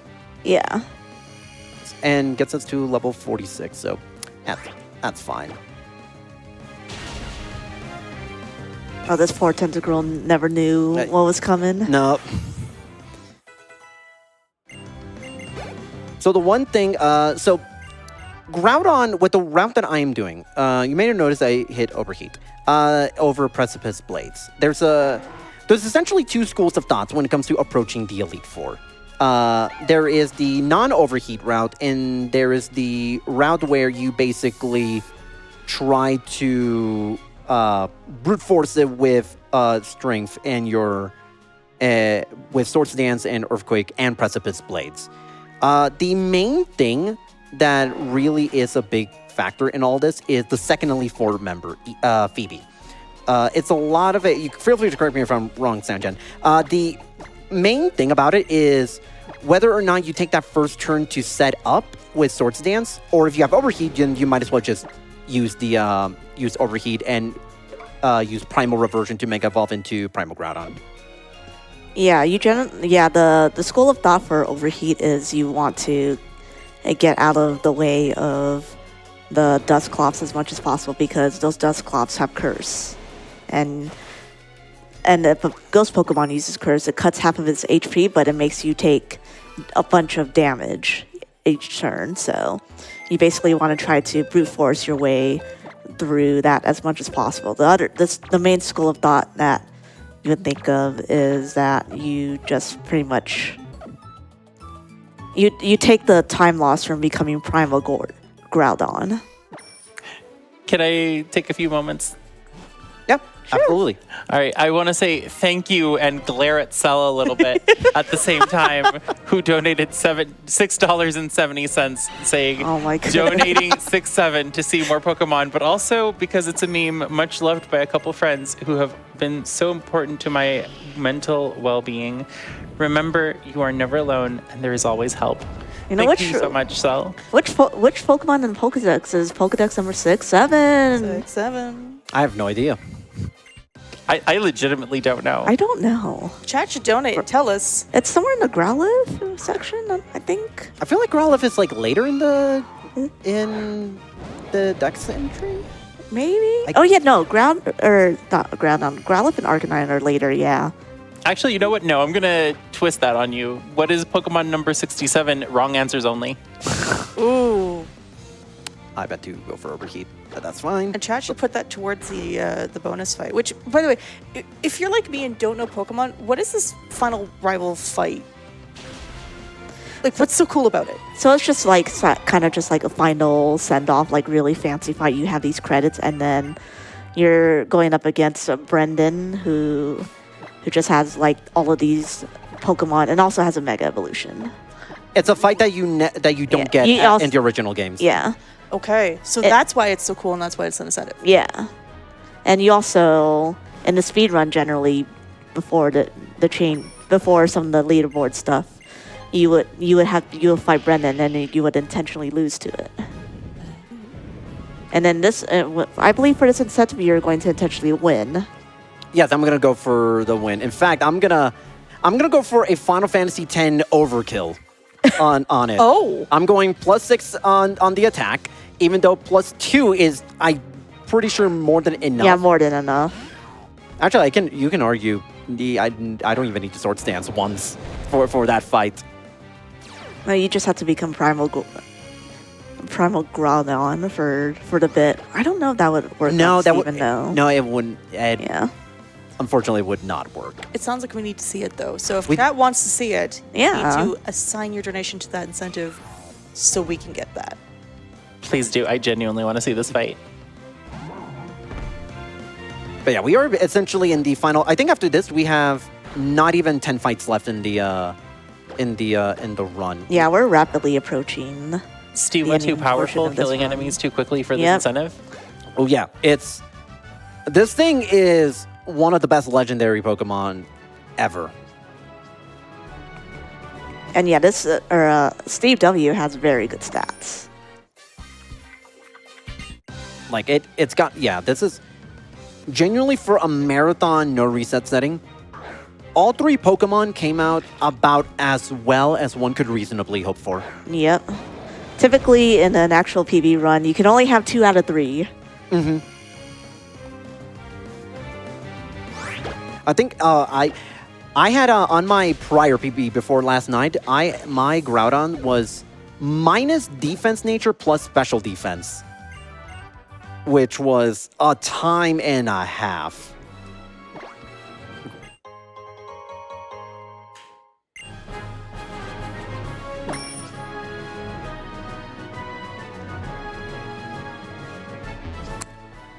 So I'm just jamming out to the music, but also the music just for the entire rest of this game is so good. It's really, really Also, good. I want to mention the double trainers that you see. You don't hit those trainers because you do have a secondary trainer in Mudkip. Yeah, and But, you know what? Sorry, Snacks. Snacks is taking a nap, so yeah, they're just like, no, well, we won't fight you. And not only that, I'm trying to remember. So I don't think it's on that couple of trainers that we just passed. It's the next one that, for whatever reason, it is an incredibly horrible matchup for Steve Wah. And given the fact that our Marshtomp is like level 31, you either have to use up a lot of healing items or you actually outright lose the fight.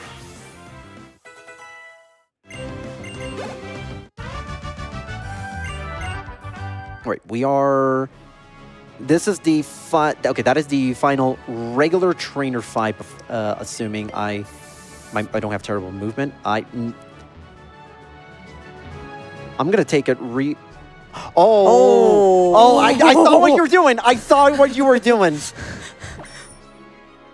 I saw what you were doing. Not this time. My racing line on that one was impeccable. Alrighty. I hope chat enjoys this next bit of music. Get your jam emotes out. It's absolutely phenomenal.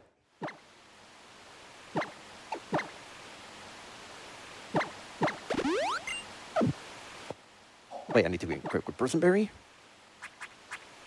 Yeah, you might as well take that time.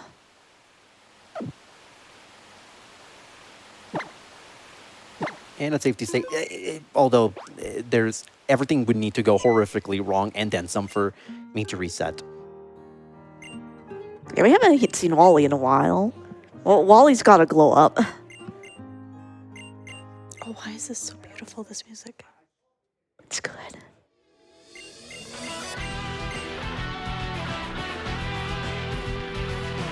This is a jam. I somehow missed this one in my research. Now I'm upset because this would have been perfect for the segment I'm running later. Yeah, well, we last faced Wally, he had a little rot, but now he's got a full team. Like a pretty solid team. A nice big fluffy cloud. You know what, let's go. Why not? I don't think I need... Yeah, I'm pretty sure I don't need an XP, so I'm fine. No, you don't need... You shouldn't need a net speed ever for this fight. Ever. It should be fine. Yeah, I don't... Yeah. I'm pretty sure Flash Cannon is not gonna... I don't even think... Flash Cannon does 15 to 21, so not barely any damage. Right, I was... Very good. I inverted the numbers. Yeah, no, we're good. Dragon Pulse would be the one you want to be slightly more careful about. Actually, no, sorry. You should have enough HP because Try Attack or whatever deals like 40, 50 damage. I didn't even went for it. I just went for Screech. Chat, they're at really, really good pace. They are challenging you to meet that incentive before the end of the game. So let's get those donations in. Because Toro's blazing through this. I'm not even kidding. This is I'm not even kidding. If it wasn't for last night, I would actually right now be on pace to demolish my PB, my prior PB before yesterday. Yeah, so like I know it says that there's another 40 minutes in this run. There is not another 40 minutes in this run. There's not. Nowhere near. Absolutely Not nowhere even near. close. We are racing Toro. Yeah, there's just 5 fights left. And a potentially 6th one if you donate for it, chat.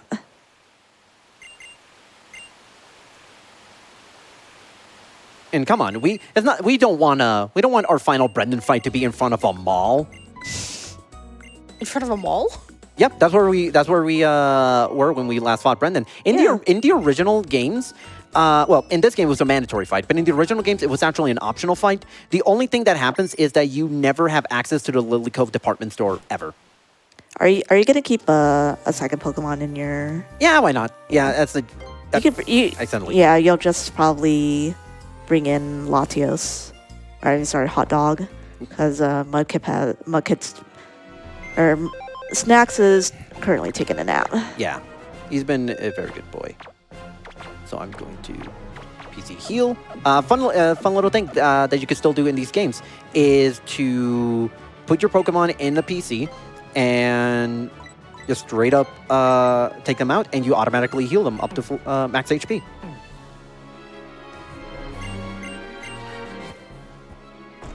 If you want some more Pokemon trivia that I know, in the Pokemon pinball table, they don't actually give you points for making a Pokemon faint because Nintendo doesn't want that.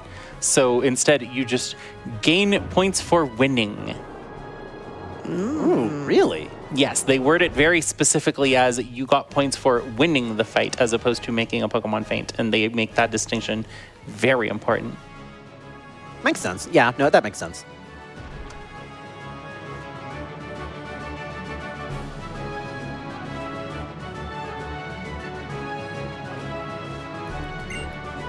All right, Sydney, how comes the really annoying fight? So this is a battle of setup and patience. The main thing is whether or not we want to try... I think my speed is good enough to the point where... You should... I think you could do the standard strat of just...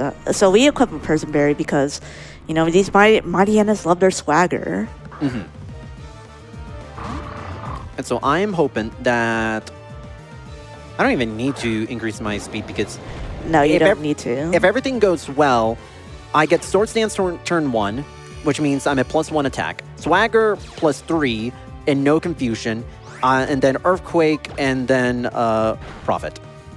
I know. And I should have. I'll avoid it. Probably use Sword Stance once. Yeah, Sucker Punch. Okay, that. You could probably Sword Stance again. Okay, that works. I think that's fine. I think we're fine. I think you're at plus. No, I'm at +3. No, he missed Swagger. Wait, did he? Yeah. Cool. I can't read. So you probably want to X attack and then heal against Leaf Blade. Yeah. Leaf Blade deals about 84 to 96 after Fake Out. So I traded in my ability to spell for my ability to read. That's what happened. I can spell, I can't read now. Wait, you're a speedrunner who can read? Don't give away the secret.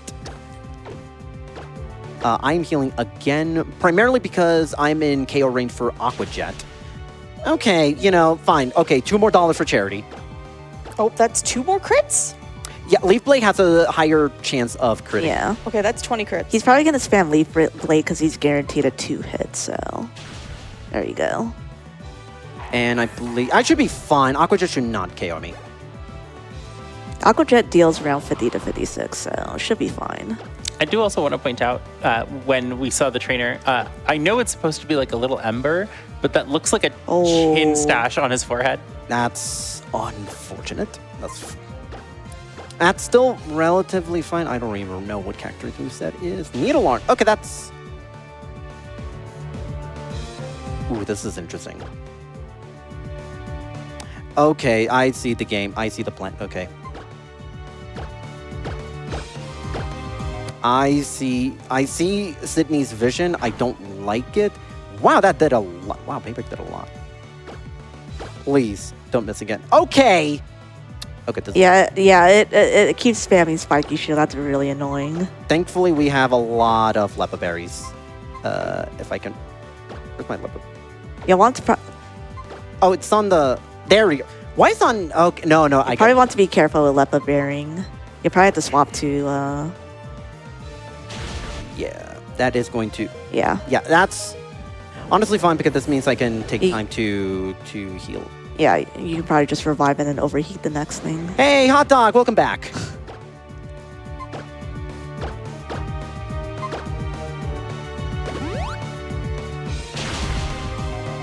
Ooh, okay. Was that another crit? No, that was just straight up a big... That was just a super effective hit.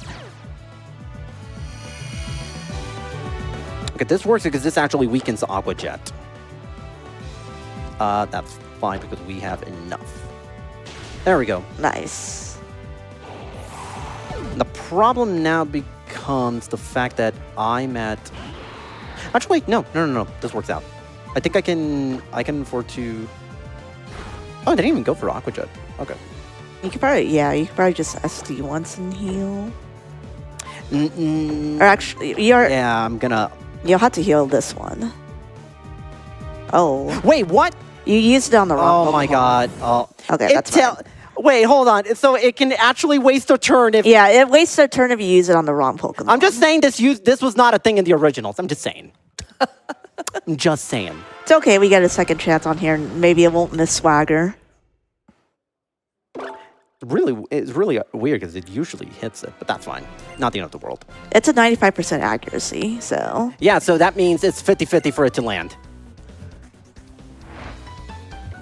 Someone with a math degree, yeah, that checks out. Yeah, we tested that we tested that theory out in the last run. The last time we did a marathon run of this. I'm just saying.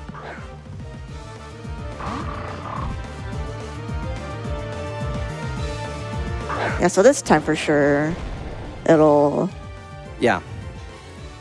get Swagger, and you can Sword Stance. Just means more time for more time crits for it to happen. Yeah, no, this was a plot to ensure that... There we go, so it should be +3. That we can get some more donations for the bonus rival fight. That makes sense to me. All right, shift 3. You're probably going to fake me out. Yeah. Now, overheat, you have a 15% chance to miss. Please don't hit it. There we go. We are...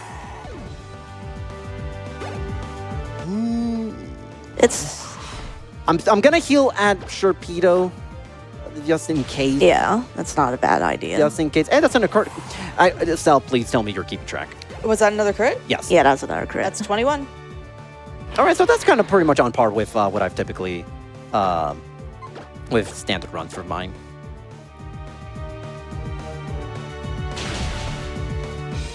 Not a lot, but that's fine. That did about 53. Yeah, that's kind of par for the course. I don't know why. You know what? It's because the yellow background. The yellow background made it seem like it was still sunny, and it confused me for a moment. Hey, Absol. A rare Pokemon I know.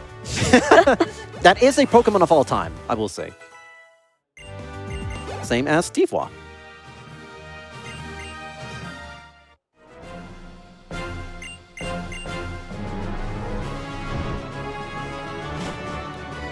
All right. Did everybody like that cool, monumentally long cutscene of Groudon becoming Primal Groudon? Good to see it again.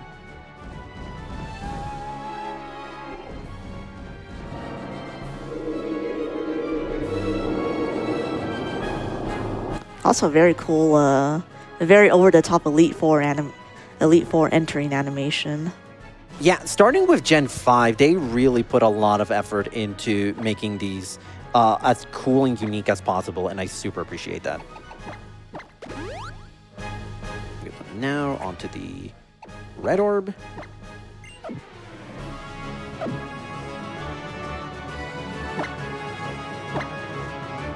And I would argue this is potentially the last commonly problematic fight. Really, the whole thing about it is whether or not Overheat misses on turn 1. That genuinely will dictate how the rest of this fight goes. Also, chat, what was that? What was that go? Did you see the ghost? The what? Don't worry about it. Yeah, it's okay. Was it a ghost of glamping? Great callback to about 12 hours ago, almost? Less than 10. 10 hours, I can count. I can count, that's why I'm a Pokemon speedrunner.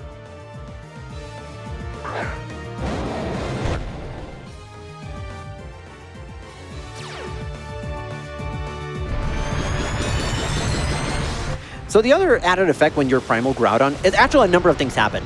One, Groudon's stats get a really big buff. Secondly, it adds a fire typing, which makes Overheat stronger. The other thing is that, oh, finally, I actually hit Overheat on turn 1 in this fight on a marathon run. There's no way I was going to go 0 for 3 in marathon runs with this. Okay. It's just a little guy. Hey, Laura, you seen this? You seen this? He's gorgeous, and I'm going to look away now. Probably for the best. Okay, it lives for 1 turn. There we go. No! How could you? He was just a little guy.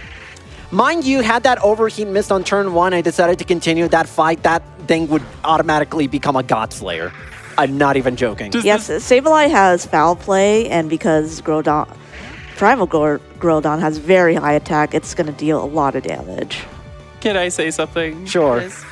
Great, because I had $5 from Steve Waz's mother who says, after all those earthquakes, you're grounded.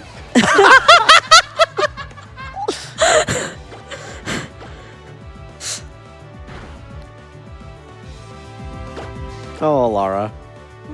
I'm sorry, Steve Waz's mother. And also this, so when you get Primal Groudon, you get sort of just like Eternal Sun, and it's actually going to be a huge advantage in the next Elite Four flight because Glacia is an Ice type specialist, and her Pokemon also like to try to get the hail up.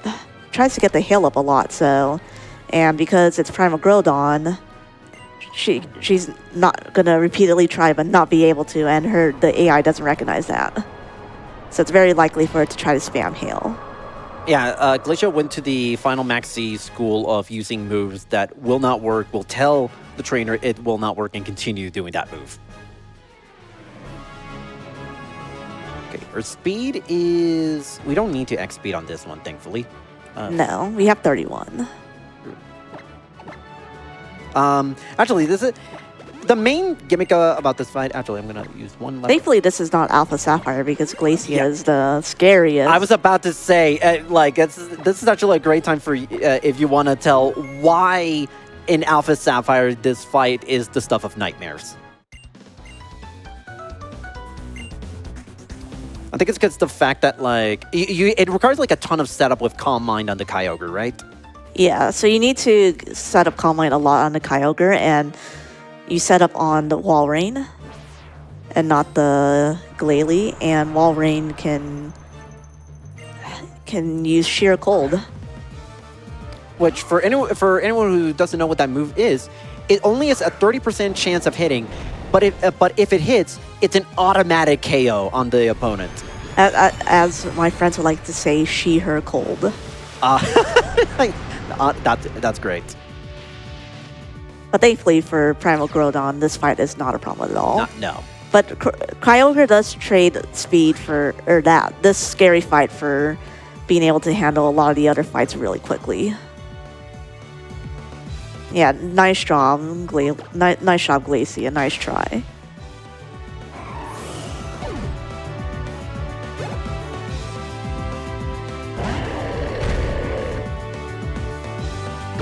We'll go Earthquake. Stab Earthquake. Actually, I don't think it even matters. It doesn't matter. Yeah, it doesn't matter. It'd only be questionable at very low attack, but it should be good otherwise. Yeah, no, this attack is stellar. I do want to mention we only have a couple fights left, so if you want to get those donations in for that bonus fight, we need them now. So go, go, go, go, go. Yeah, I'm not even kidding. After this fight, it's only 2 fights left.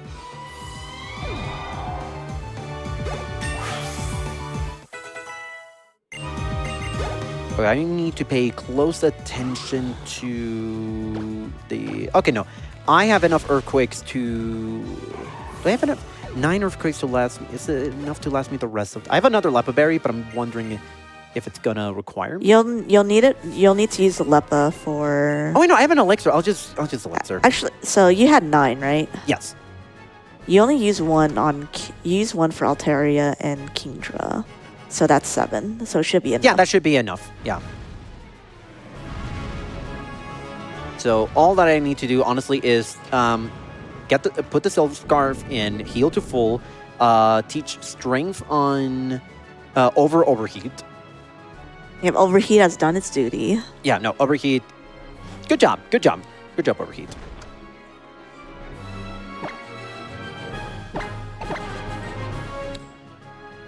Also, I don't even need to. I don't even need to heal. I forgot that Steve Watt didn't even take a lick of damage.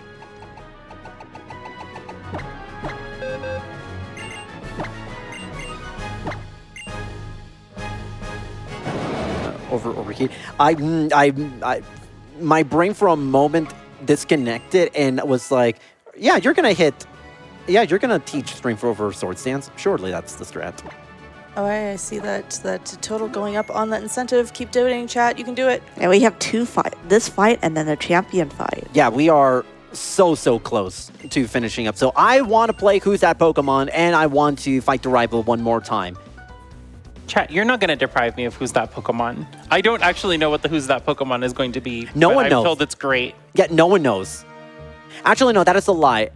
There is one person, I'm not going to name that person, has seen all of the Who's That Pokemon.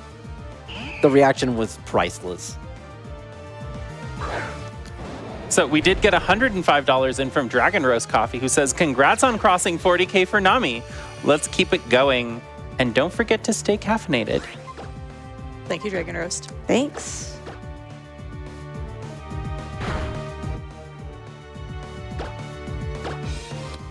So I'm going to... Okay, I'm going to just go for 3 Sword Stands, because why not? Yeah, that's fair. Mainly so that I can use the... Okay, yeah, definitely got to heal here. Yeah, 28 full restores that. I don't even think we're going to need more than 4 at this point. Smack down and Dragon Pulse. should be fine because I outspeed everything from this point onwards. So yeah, no, yeah, we're good. And I don't think there's any priority moves at all. Nope.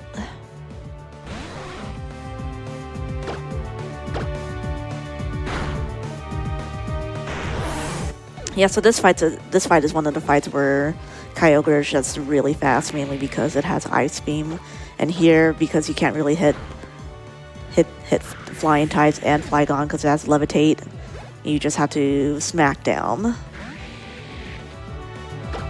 Which, for anyone who doesn't know what Smackdown has the secondary ability of making flying type Pokemon actually be able to get hit with ground type moves.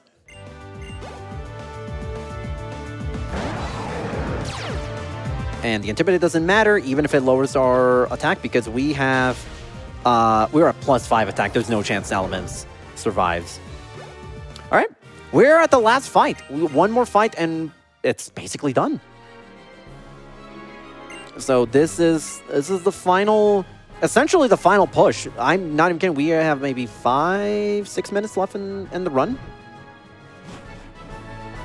It might seem difficult, chat. I believe we can get that. I believe in you, chat. I believe. One full restore. Yeah, I don't even need to...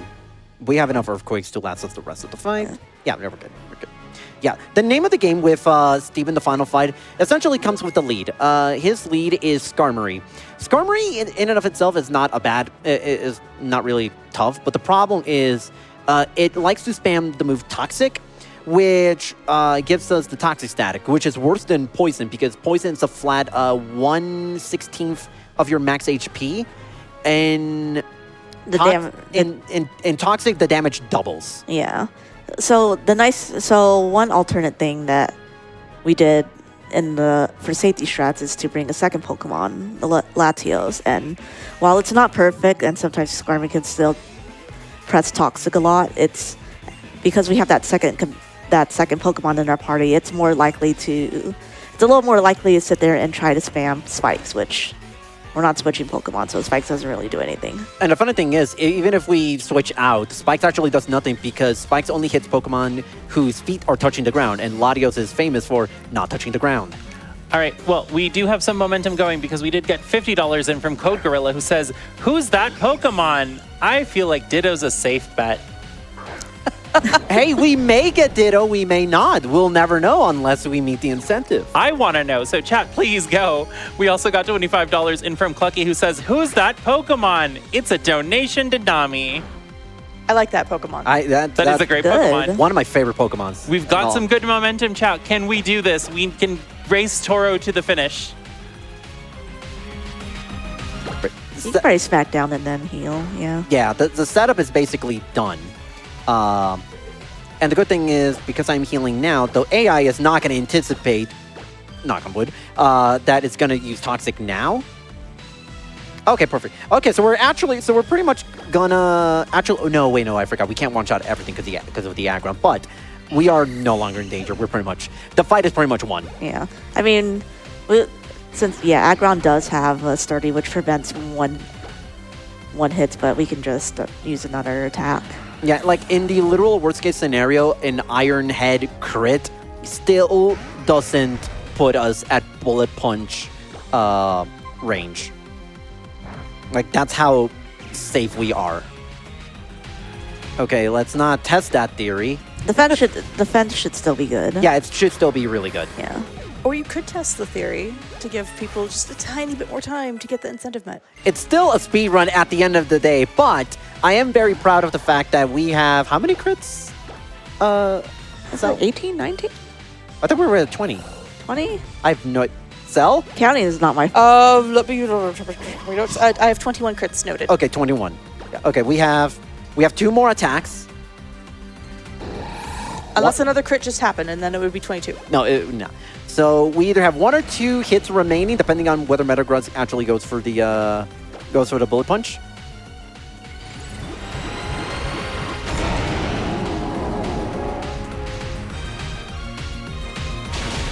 And hey, final crit. Final hit of the run was a crit. There we go. 22 crits. 22 crits.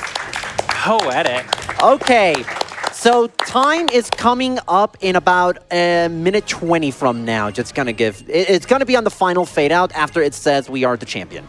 Can we snipe that incentive? I love Steven's smug face as if we didn't just completely one-shot his entire team. Granted, it was with a legendary Pokemon. And also, Brandon, so late to the party, I was like, I have a fabulous tip to beat the champion. And it's over.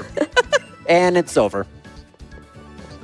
You know, I appreciate him trying, but it's a little late, buddy.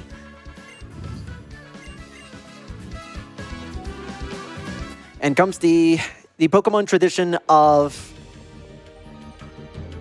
rewarding us with entry into the Hall of Fame. Only two Pokemon were with us this entire journey. Oh, my fingers need a break after this run. Yeah, the mashing is quite a bit. So, yeah, while we're just going through the Hall of Fame, where can we find you? Yeah, actually, hold on. I'm gonna wait until we get to Yeah. While you do that, I did get $25 in from Outer Spacey, who says, "Who's that Pokemon? Maybe Zoroark?" Time's coming up soon, by the way. And time. GG. What's the final? 3:23:30. If it wasn't for my PB last night, that actually would have been a new PB. Believe it or not. That actually would have been a PB for last night. Yeah, no, this was so much fun. I had an absolute blast. Thank you so much, RPG Limit Break, for letting me run this game. You can find me on Twitch, same name, Toronite. I run this game. I run a bunch of other Pokemon games like Pokemon Puzzle Challenge, Pokemon Trading Card Game.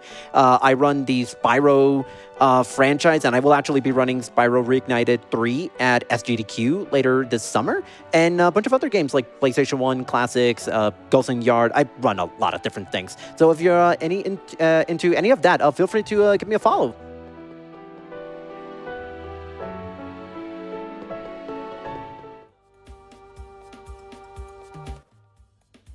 All right, everyone, thank you so much for watching that. That was a fantastic run. Thank you very much, Toro.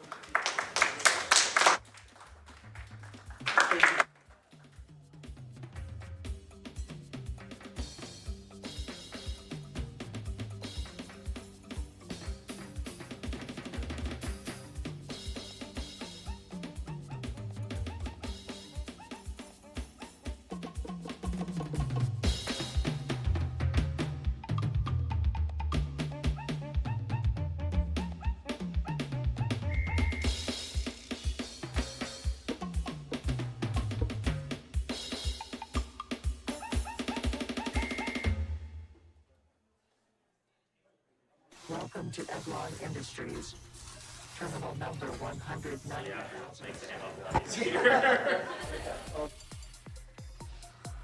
And I do want to say thank you very much to Tantrum Merch. Tantrum Merch is excited to partner with RPG Limit Break yet again to launch an exclusive merch collection supporting the National Alliance on Mental Illness, NAMI.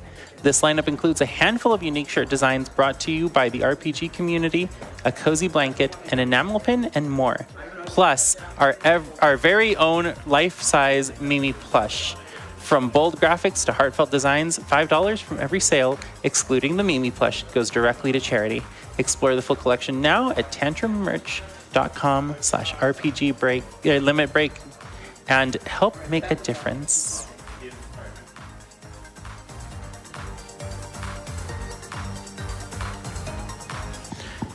We also want to thank Dragon Roast Coffee. Dragon Roast Coffee is a dedicated coffee for gamers and adventurers alike. Their small, passionate team puts their hearts into roasting coffee to order with the mystical heat of dragon fire, infusing a touch of enchantment in every sip. Visit dragonroast.coffee today to pick up our exclusive coffee, Mimi's Loot. An RPG Limit Break tumbler is available in this exclusive collection. For each item purchased in this collection, Dragon Roast Coffee will donate a portion of the proceeds to the National Alliance on Mental Illness. Be sure to enter the promo code RPGLB26 upon a checkout to receive a 10% discount on your order. What are you waiting for? Adventure awaits.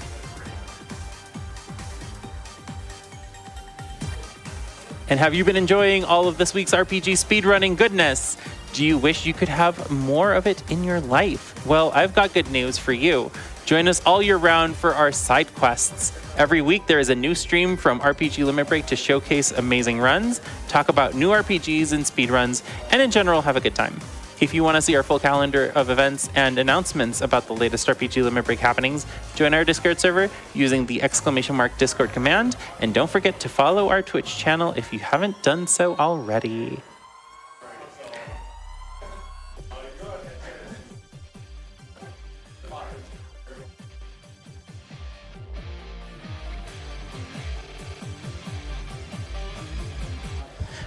All right, everyone, we're going to take a short little break. We will be right back. We're going to throw to some quick Twitch ads. If you don't want to watch the Twitch ads, you can also just subscribe. That is also an option.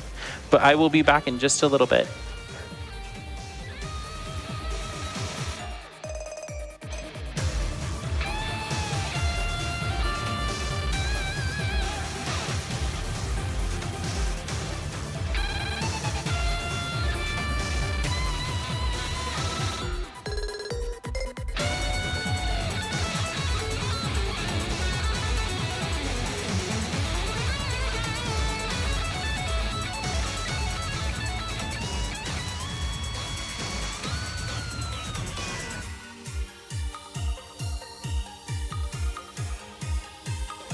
Welcome to Edlon Industries.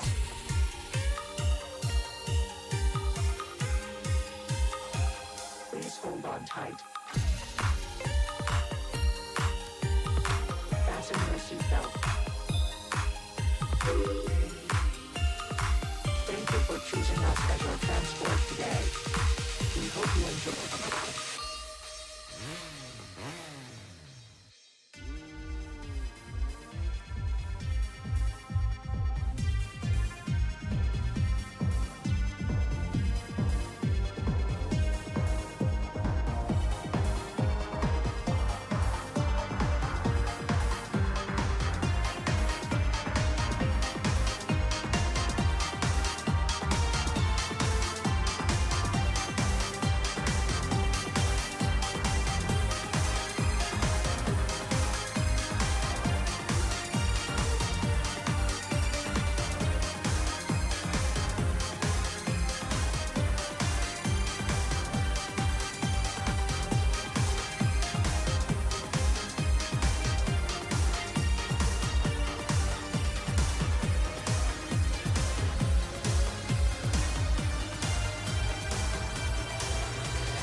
All right, everyone, I am back. It has been an absolute pleasure. This ends my time for today. You will be hearing my voice again later on in the event. I will see you tomorrow for both Fire Emblem and Ys.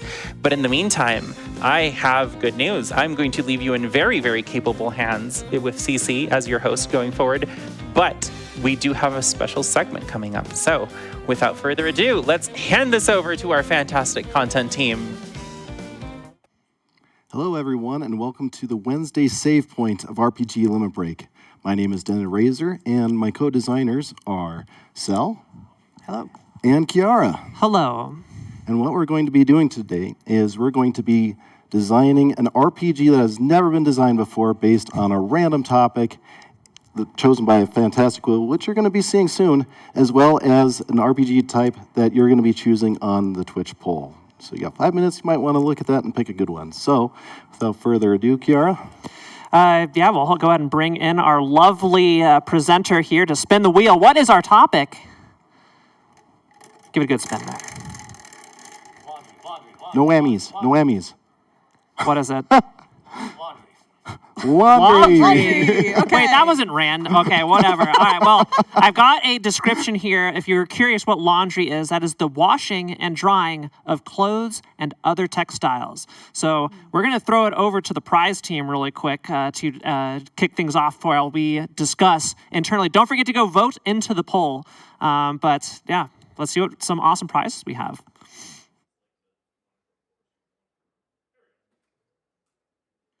Hello, everyone, and speaking of textiles, we have so many amazing things created and donated from our community that this prize segment is one we like to call Amigurumi and Friends. One of these days, I will learn how to pronounce amigurumi. No.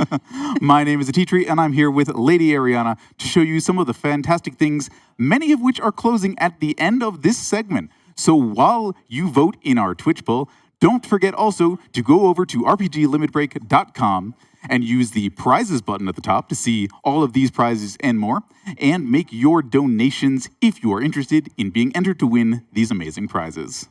We like that prizes button. So let's go ahead and demonstrate some of these right off the bat. I'm going to start with the Brote amigurumi. I don't know what this is from. I want to say Pokemon. I'm not sure. I'm not versed in my Pokemon. Good guess. Good answer. What is a good answer? Okay. Anyways, this is donated to us, made by my good friend Possum Coffee. And for a $5 minimum donation up until the end of this segment. So you need to get this in now, like ASAP, like 2 minutes ago. You have a chance of getting this. Also from Possum Coffee, ending at the end of this segment is a section from Mega Man Battle Network that explains how I feel on the inside. Not on the outside anymore. I'm over this age, but I feel both elderly and 30 years old. So thank you, Possum Coffee, for making this iconic line into a cross-stitch for people to hang up in their home or gaming areas to remind them of how they feel inside. I'm still trying to figure out where they got a pre-transition photo of me. I'm going to have to talk to you later. Inside Mega Man Battle Network, apparently. Wow, I should get royalties. But yes, so many Pokemon-themed prizes as well. Which one would you like to show off next? Like this Pokeball. One of them, anyway. Yes. So, this is also a Pokemon amigurumi. Hey, I'm getting better at saying it now. And I like the Brote. You have until the end of this segment to get this in. This is from an anonymous donation, $5 minimum donation, and this could be yours. Yeah, take yourself over to the prize tracker, rpglimitbreak.com, click the prizes button at the top, and you can see all of the Pokeballs. This is not the only one. This is just a good representative example. We also have a Master Ball. I think there's a Great Ball in there somewhere. Thank you so much to our dedicated Poke community for making amazing plush, knit, and amigurumi like these, and like our... What's the name of our Pikachu here? I know it has a special description on it. It's a dumpling. It's dumpling. It's absolutely yes. a dumpling. I mean, you're right. That's a very literal description of what this Pikachu is. This is a Pikachu dumpling amigurumi. Much the better for hanging out on your shelves or peeking over the edge with the knitted tail here. A very important design element. I at least know that Pokemon. I can at least say that. And what's our donation amount for this lovely Pikachu amount dumpling? For that is a $5 minimum donation. And again, you have until the end of this segment, so 2 minutes ago. Get that time machine going and donate yesterday. No. We like to make sure our donors have the opportunity, so this is your last call. Yes. Once we are done designing our RPG, that will be last call for any donations for prizes like these. There are also a couple of prizes that end later on in the evening, like when Trails Chapter in the Sky first remake happens later on, like this incredible Aqua amigurumi. This is a $75 cumulative donation amount. If you are a Kingdom Hearts fan, this is not to be missed. This is just iconic. Aqua being one of the primary girl bosses of Kingdom Hearts. I'm sorry, Kairi, eat your heart out. So if you are interested in this, please give thanks to the likes of Regali for making this and many other prizes available for a chance to win for the RPG Limit Break audience. Again, this is a $75 total or cumulative donations from when this prize box started earlier today through to the end of Trails in the Skies remake. That is so much hand crochet. Amigurumi's crocheted, if I recall correctly. So much fantastic prizes here with the Amigurumi. I believe we do have a couple more that we want to showcase off today. Is that correct? Yep. One of them who might be sneaking up on us now, showing off its lovely badge for RPG Limit Break. Pikachu. Oh yeah, sorry, this is a Pikachu. I had something else written on my card.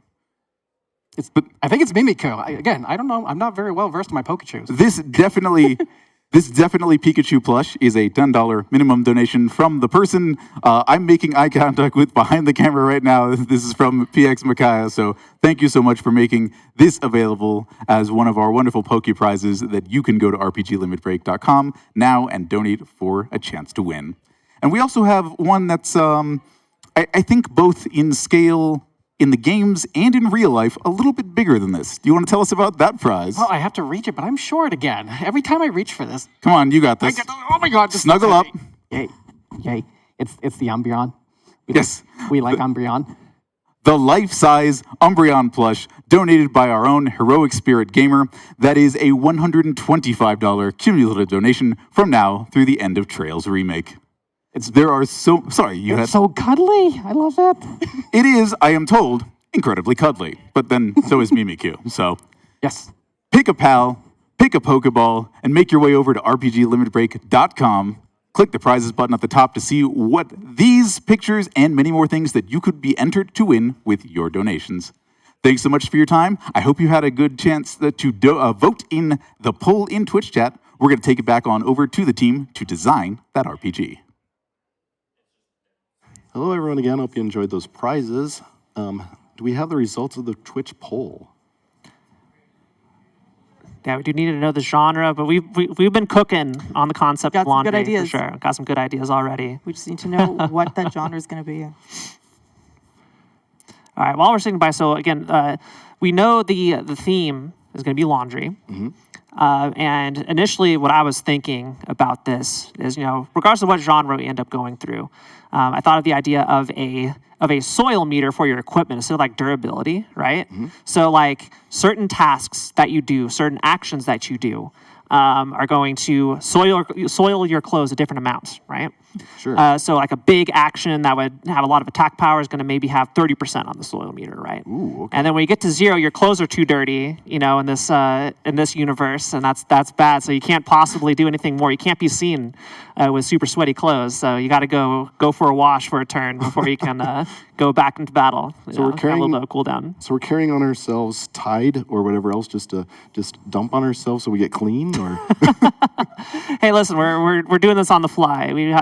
What would we do? How would we clean in the middle of battle? Do we have like fresh water? Is fresh water available? Are laundromats like Poke Centers? Are they going to be common? Are they going to be like the hip places because everybody wants their clothes cleaned? Yeah. it's almost like a car wash where you go through, but it's just yourself, so you're just getting all clean as you walk through it. Indeed.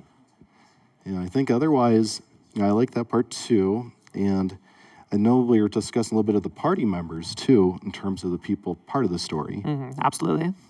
And I think, I'm not sure who was saying it, but was it who really does a lot of the folding in the household or whatever else generally? Yeah, the parents. Yeah, the parents. JRPG. Okay, so Okay. JRPG is an RPG in which the story guides the characters. Examples include Final Fantasy and Dragon Quest.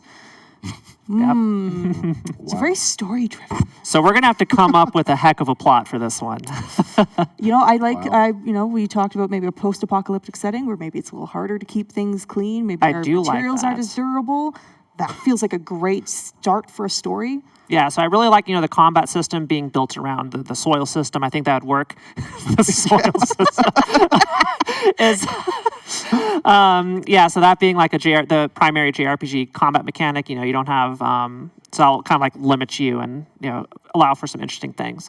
But if this is a post-apocalyptic universe, then, perhaps access to clean water and cleaning materials, or even locations where you can clean your clothes, go to the laundry, do the laundry is hard to come by. So it's something you got to think about.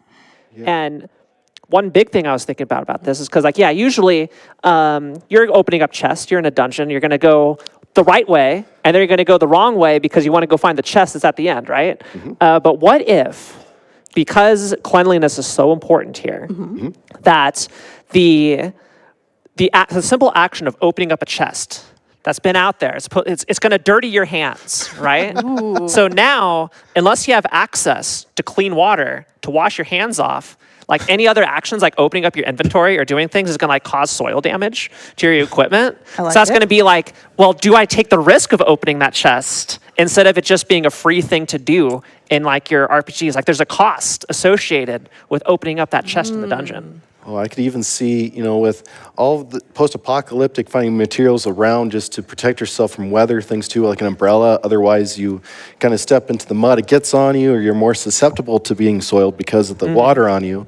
Or also just different types of dirt, really oily dirt that's so hard to get off or whatever, that you need something special, maybe not just Tide, but maybe a little bit of, trying to think of the name of the stuff you also throw into the wash. Or a thought. The fabric softener. Or a thought. What if part of this journey that we're on is this story is, I'm thinking sort of almost like the Hunger Games, where there's these regions and you have to get to the center place, the capital, where they are holding all these resources, right? It's so many stories. There's a central place. They've got all the resources and they're hogging them from everyone else. And that's part of our journey, is we're trying to get justice for everyone to take Robin Hood. We're going Robin Hood on them. Yes, release the detergents. Tide Pods for everybody. Oh, I really like that too, because, that's a good part of it. And then the party members then, is it still the parents then? Is it they're trying to keep their children's clothes clean so then they don't have to deal with that part of it? They don't have to suffer what they're going through right now? Or yeah, who would care most about having the clean clothes? Now it's going to be our party members. You could always start with a small party, and you're going to be recruiting characters. What could be methods or locations where we're going to be recruiting characters in this RPG? Yeah. I think wherever we go, I'll start with whatever laundromats or cleaning place where we're going to do our first cleaning session. That'd be the tutorials. Here's how you clean your clothes. You throw them in here, and then it's it's like a crafting mini game, right? You could choose the type of detergent you put in there, how many cycles, and how much money you have, and you can have different effects and buffs that come on your clothes when they come out of the laundry. But the first one has got to be somebody who works at the laundromat, right? Who comes in and sees you, and then you're going to take them on your journey. Or you have a special armor that has to be dry cleaned, so you have to go to that place for it, or get trained by them to do a certain skill. So then you can magically take those items and then do that anywhere you are, dry clean your clothes. Absolutely. Yeah, that'd be a late game item, the portable dry cleaner. You can just open it up like a tent and, I don't know if that sounds like a fantastic item or the worst item I've ever heard of. But listen, in a game about laundry, everything's fantastic. True. Well, this reminds me of Dragon Ball Z a little bit, that run we had earlier. The end of a capsule, you throw it down and just poof, there's a laundromat, and then you go in. Yeah. So maybe it's something technology kind of like that too. I mean, if it's a post-apocalyptic, we could choose the time that it is post. Maybe it's near future. It could be a little cyberpunky. Yeah. Just a little cyberpunky. Yeah. There's lots of options for this. You know what I want to see? I want to see someone in chat. I know there's game devs out there, people who are aspiring. Go cook this idea. Go try it out. Yeah, go work on laundry. I mean, that's going to be one of the best concepts ever. I mean, you can even have as bonus, with the collector's edition, just have it come with, a little bit of dryer sheets or a little bit of detergent. Some bounce, yes. Something that'll make it smell like the special scent, the special fabric softener that comes in. A fresh linen scented game for you. Or a candle, it's just a nice candle that just gets that scent of fresh linen throughout your house. This is very important, what comes in the collector's edition for the RPG, because that's another thing JRPGs are known for is the fancy collector's edition. Yeah, it gets everyone in there. I mean, even a shirt that just has a dryer sheet or Tide on the front. I mean, that would even bring in more sponsorships to really bring in stuff for the game itself. Oh my God. Okay, that is something I really hate. That I was like, oh yeah, we're gonna sell to major clothing brands and do the tie-in promotion. And now I'm just imagining, like, you go to the store and, like, you have the kids cereals that have tie-ins with the latest things and the latest IP. But what you never see is an IP tie-in with laundry detergent. So now I'm picturing, like, these anime waifus on a on a pack of Tide Pods at the store as the tie-in merchandise for the game. And I hate that. I just thought of something. Imagine this. I saw something. There could be factions in the game based on the types of detergents they use. Some are, we are the powder detergent. Oh, we're the liquid. We're the pods. You must use that. And then, the drying's like, we hang to dry. No, you got to use the machine. Spin dry is the only way to dry. Yeah, I like the progression from hang dry to like tumble dry to maybe just dry cleaning. Like, that's going to have like increasing buffs. Like, so you can start just doing that and going from there. Or it almost looks like a Gatling gun, but it spins really quick. But you just put laundry in it and just dries the clothes. I mean, why not? If we're in the near future, who knows what technology we have? Oh my goodness. Yeah. So are we thinking on this design? Are we thinking it's pretty good? Pretty close to go? I think we need to workshop it a little bit more, but I think we got some good starting ideas. I'm really proud of the soil meter, the soil mechanic. Yeah. I think that could be really interesting. Call it Children of the Soil or however you want for the game. I think we need to have a chat come up with a name for this one. Yeah, a bit more workshopping on that one. Chat should send in their donations with the names for this game. Yes, that'd be good. For the next run, send in a $5 donation for our host to read of what the name of this RPG would be. All right. I look forward to hearing some of them.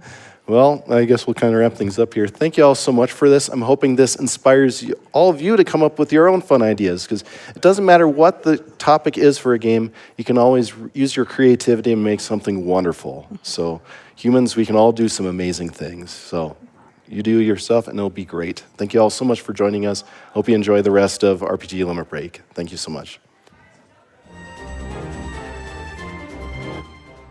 Thank you very much, you three. I wasn't in until Anime Girl Waifu Tide Pods, and now I'm in. So there you go. I just want to say thank you, Alara, for hosting previously. You did an amazing job. I am CC. I will be taking over for the first half of SMT4. Stick around.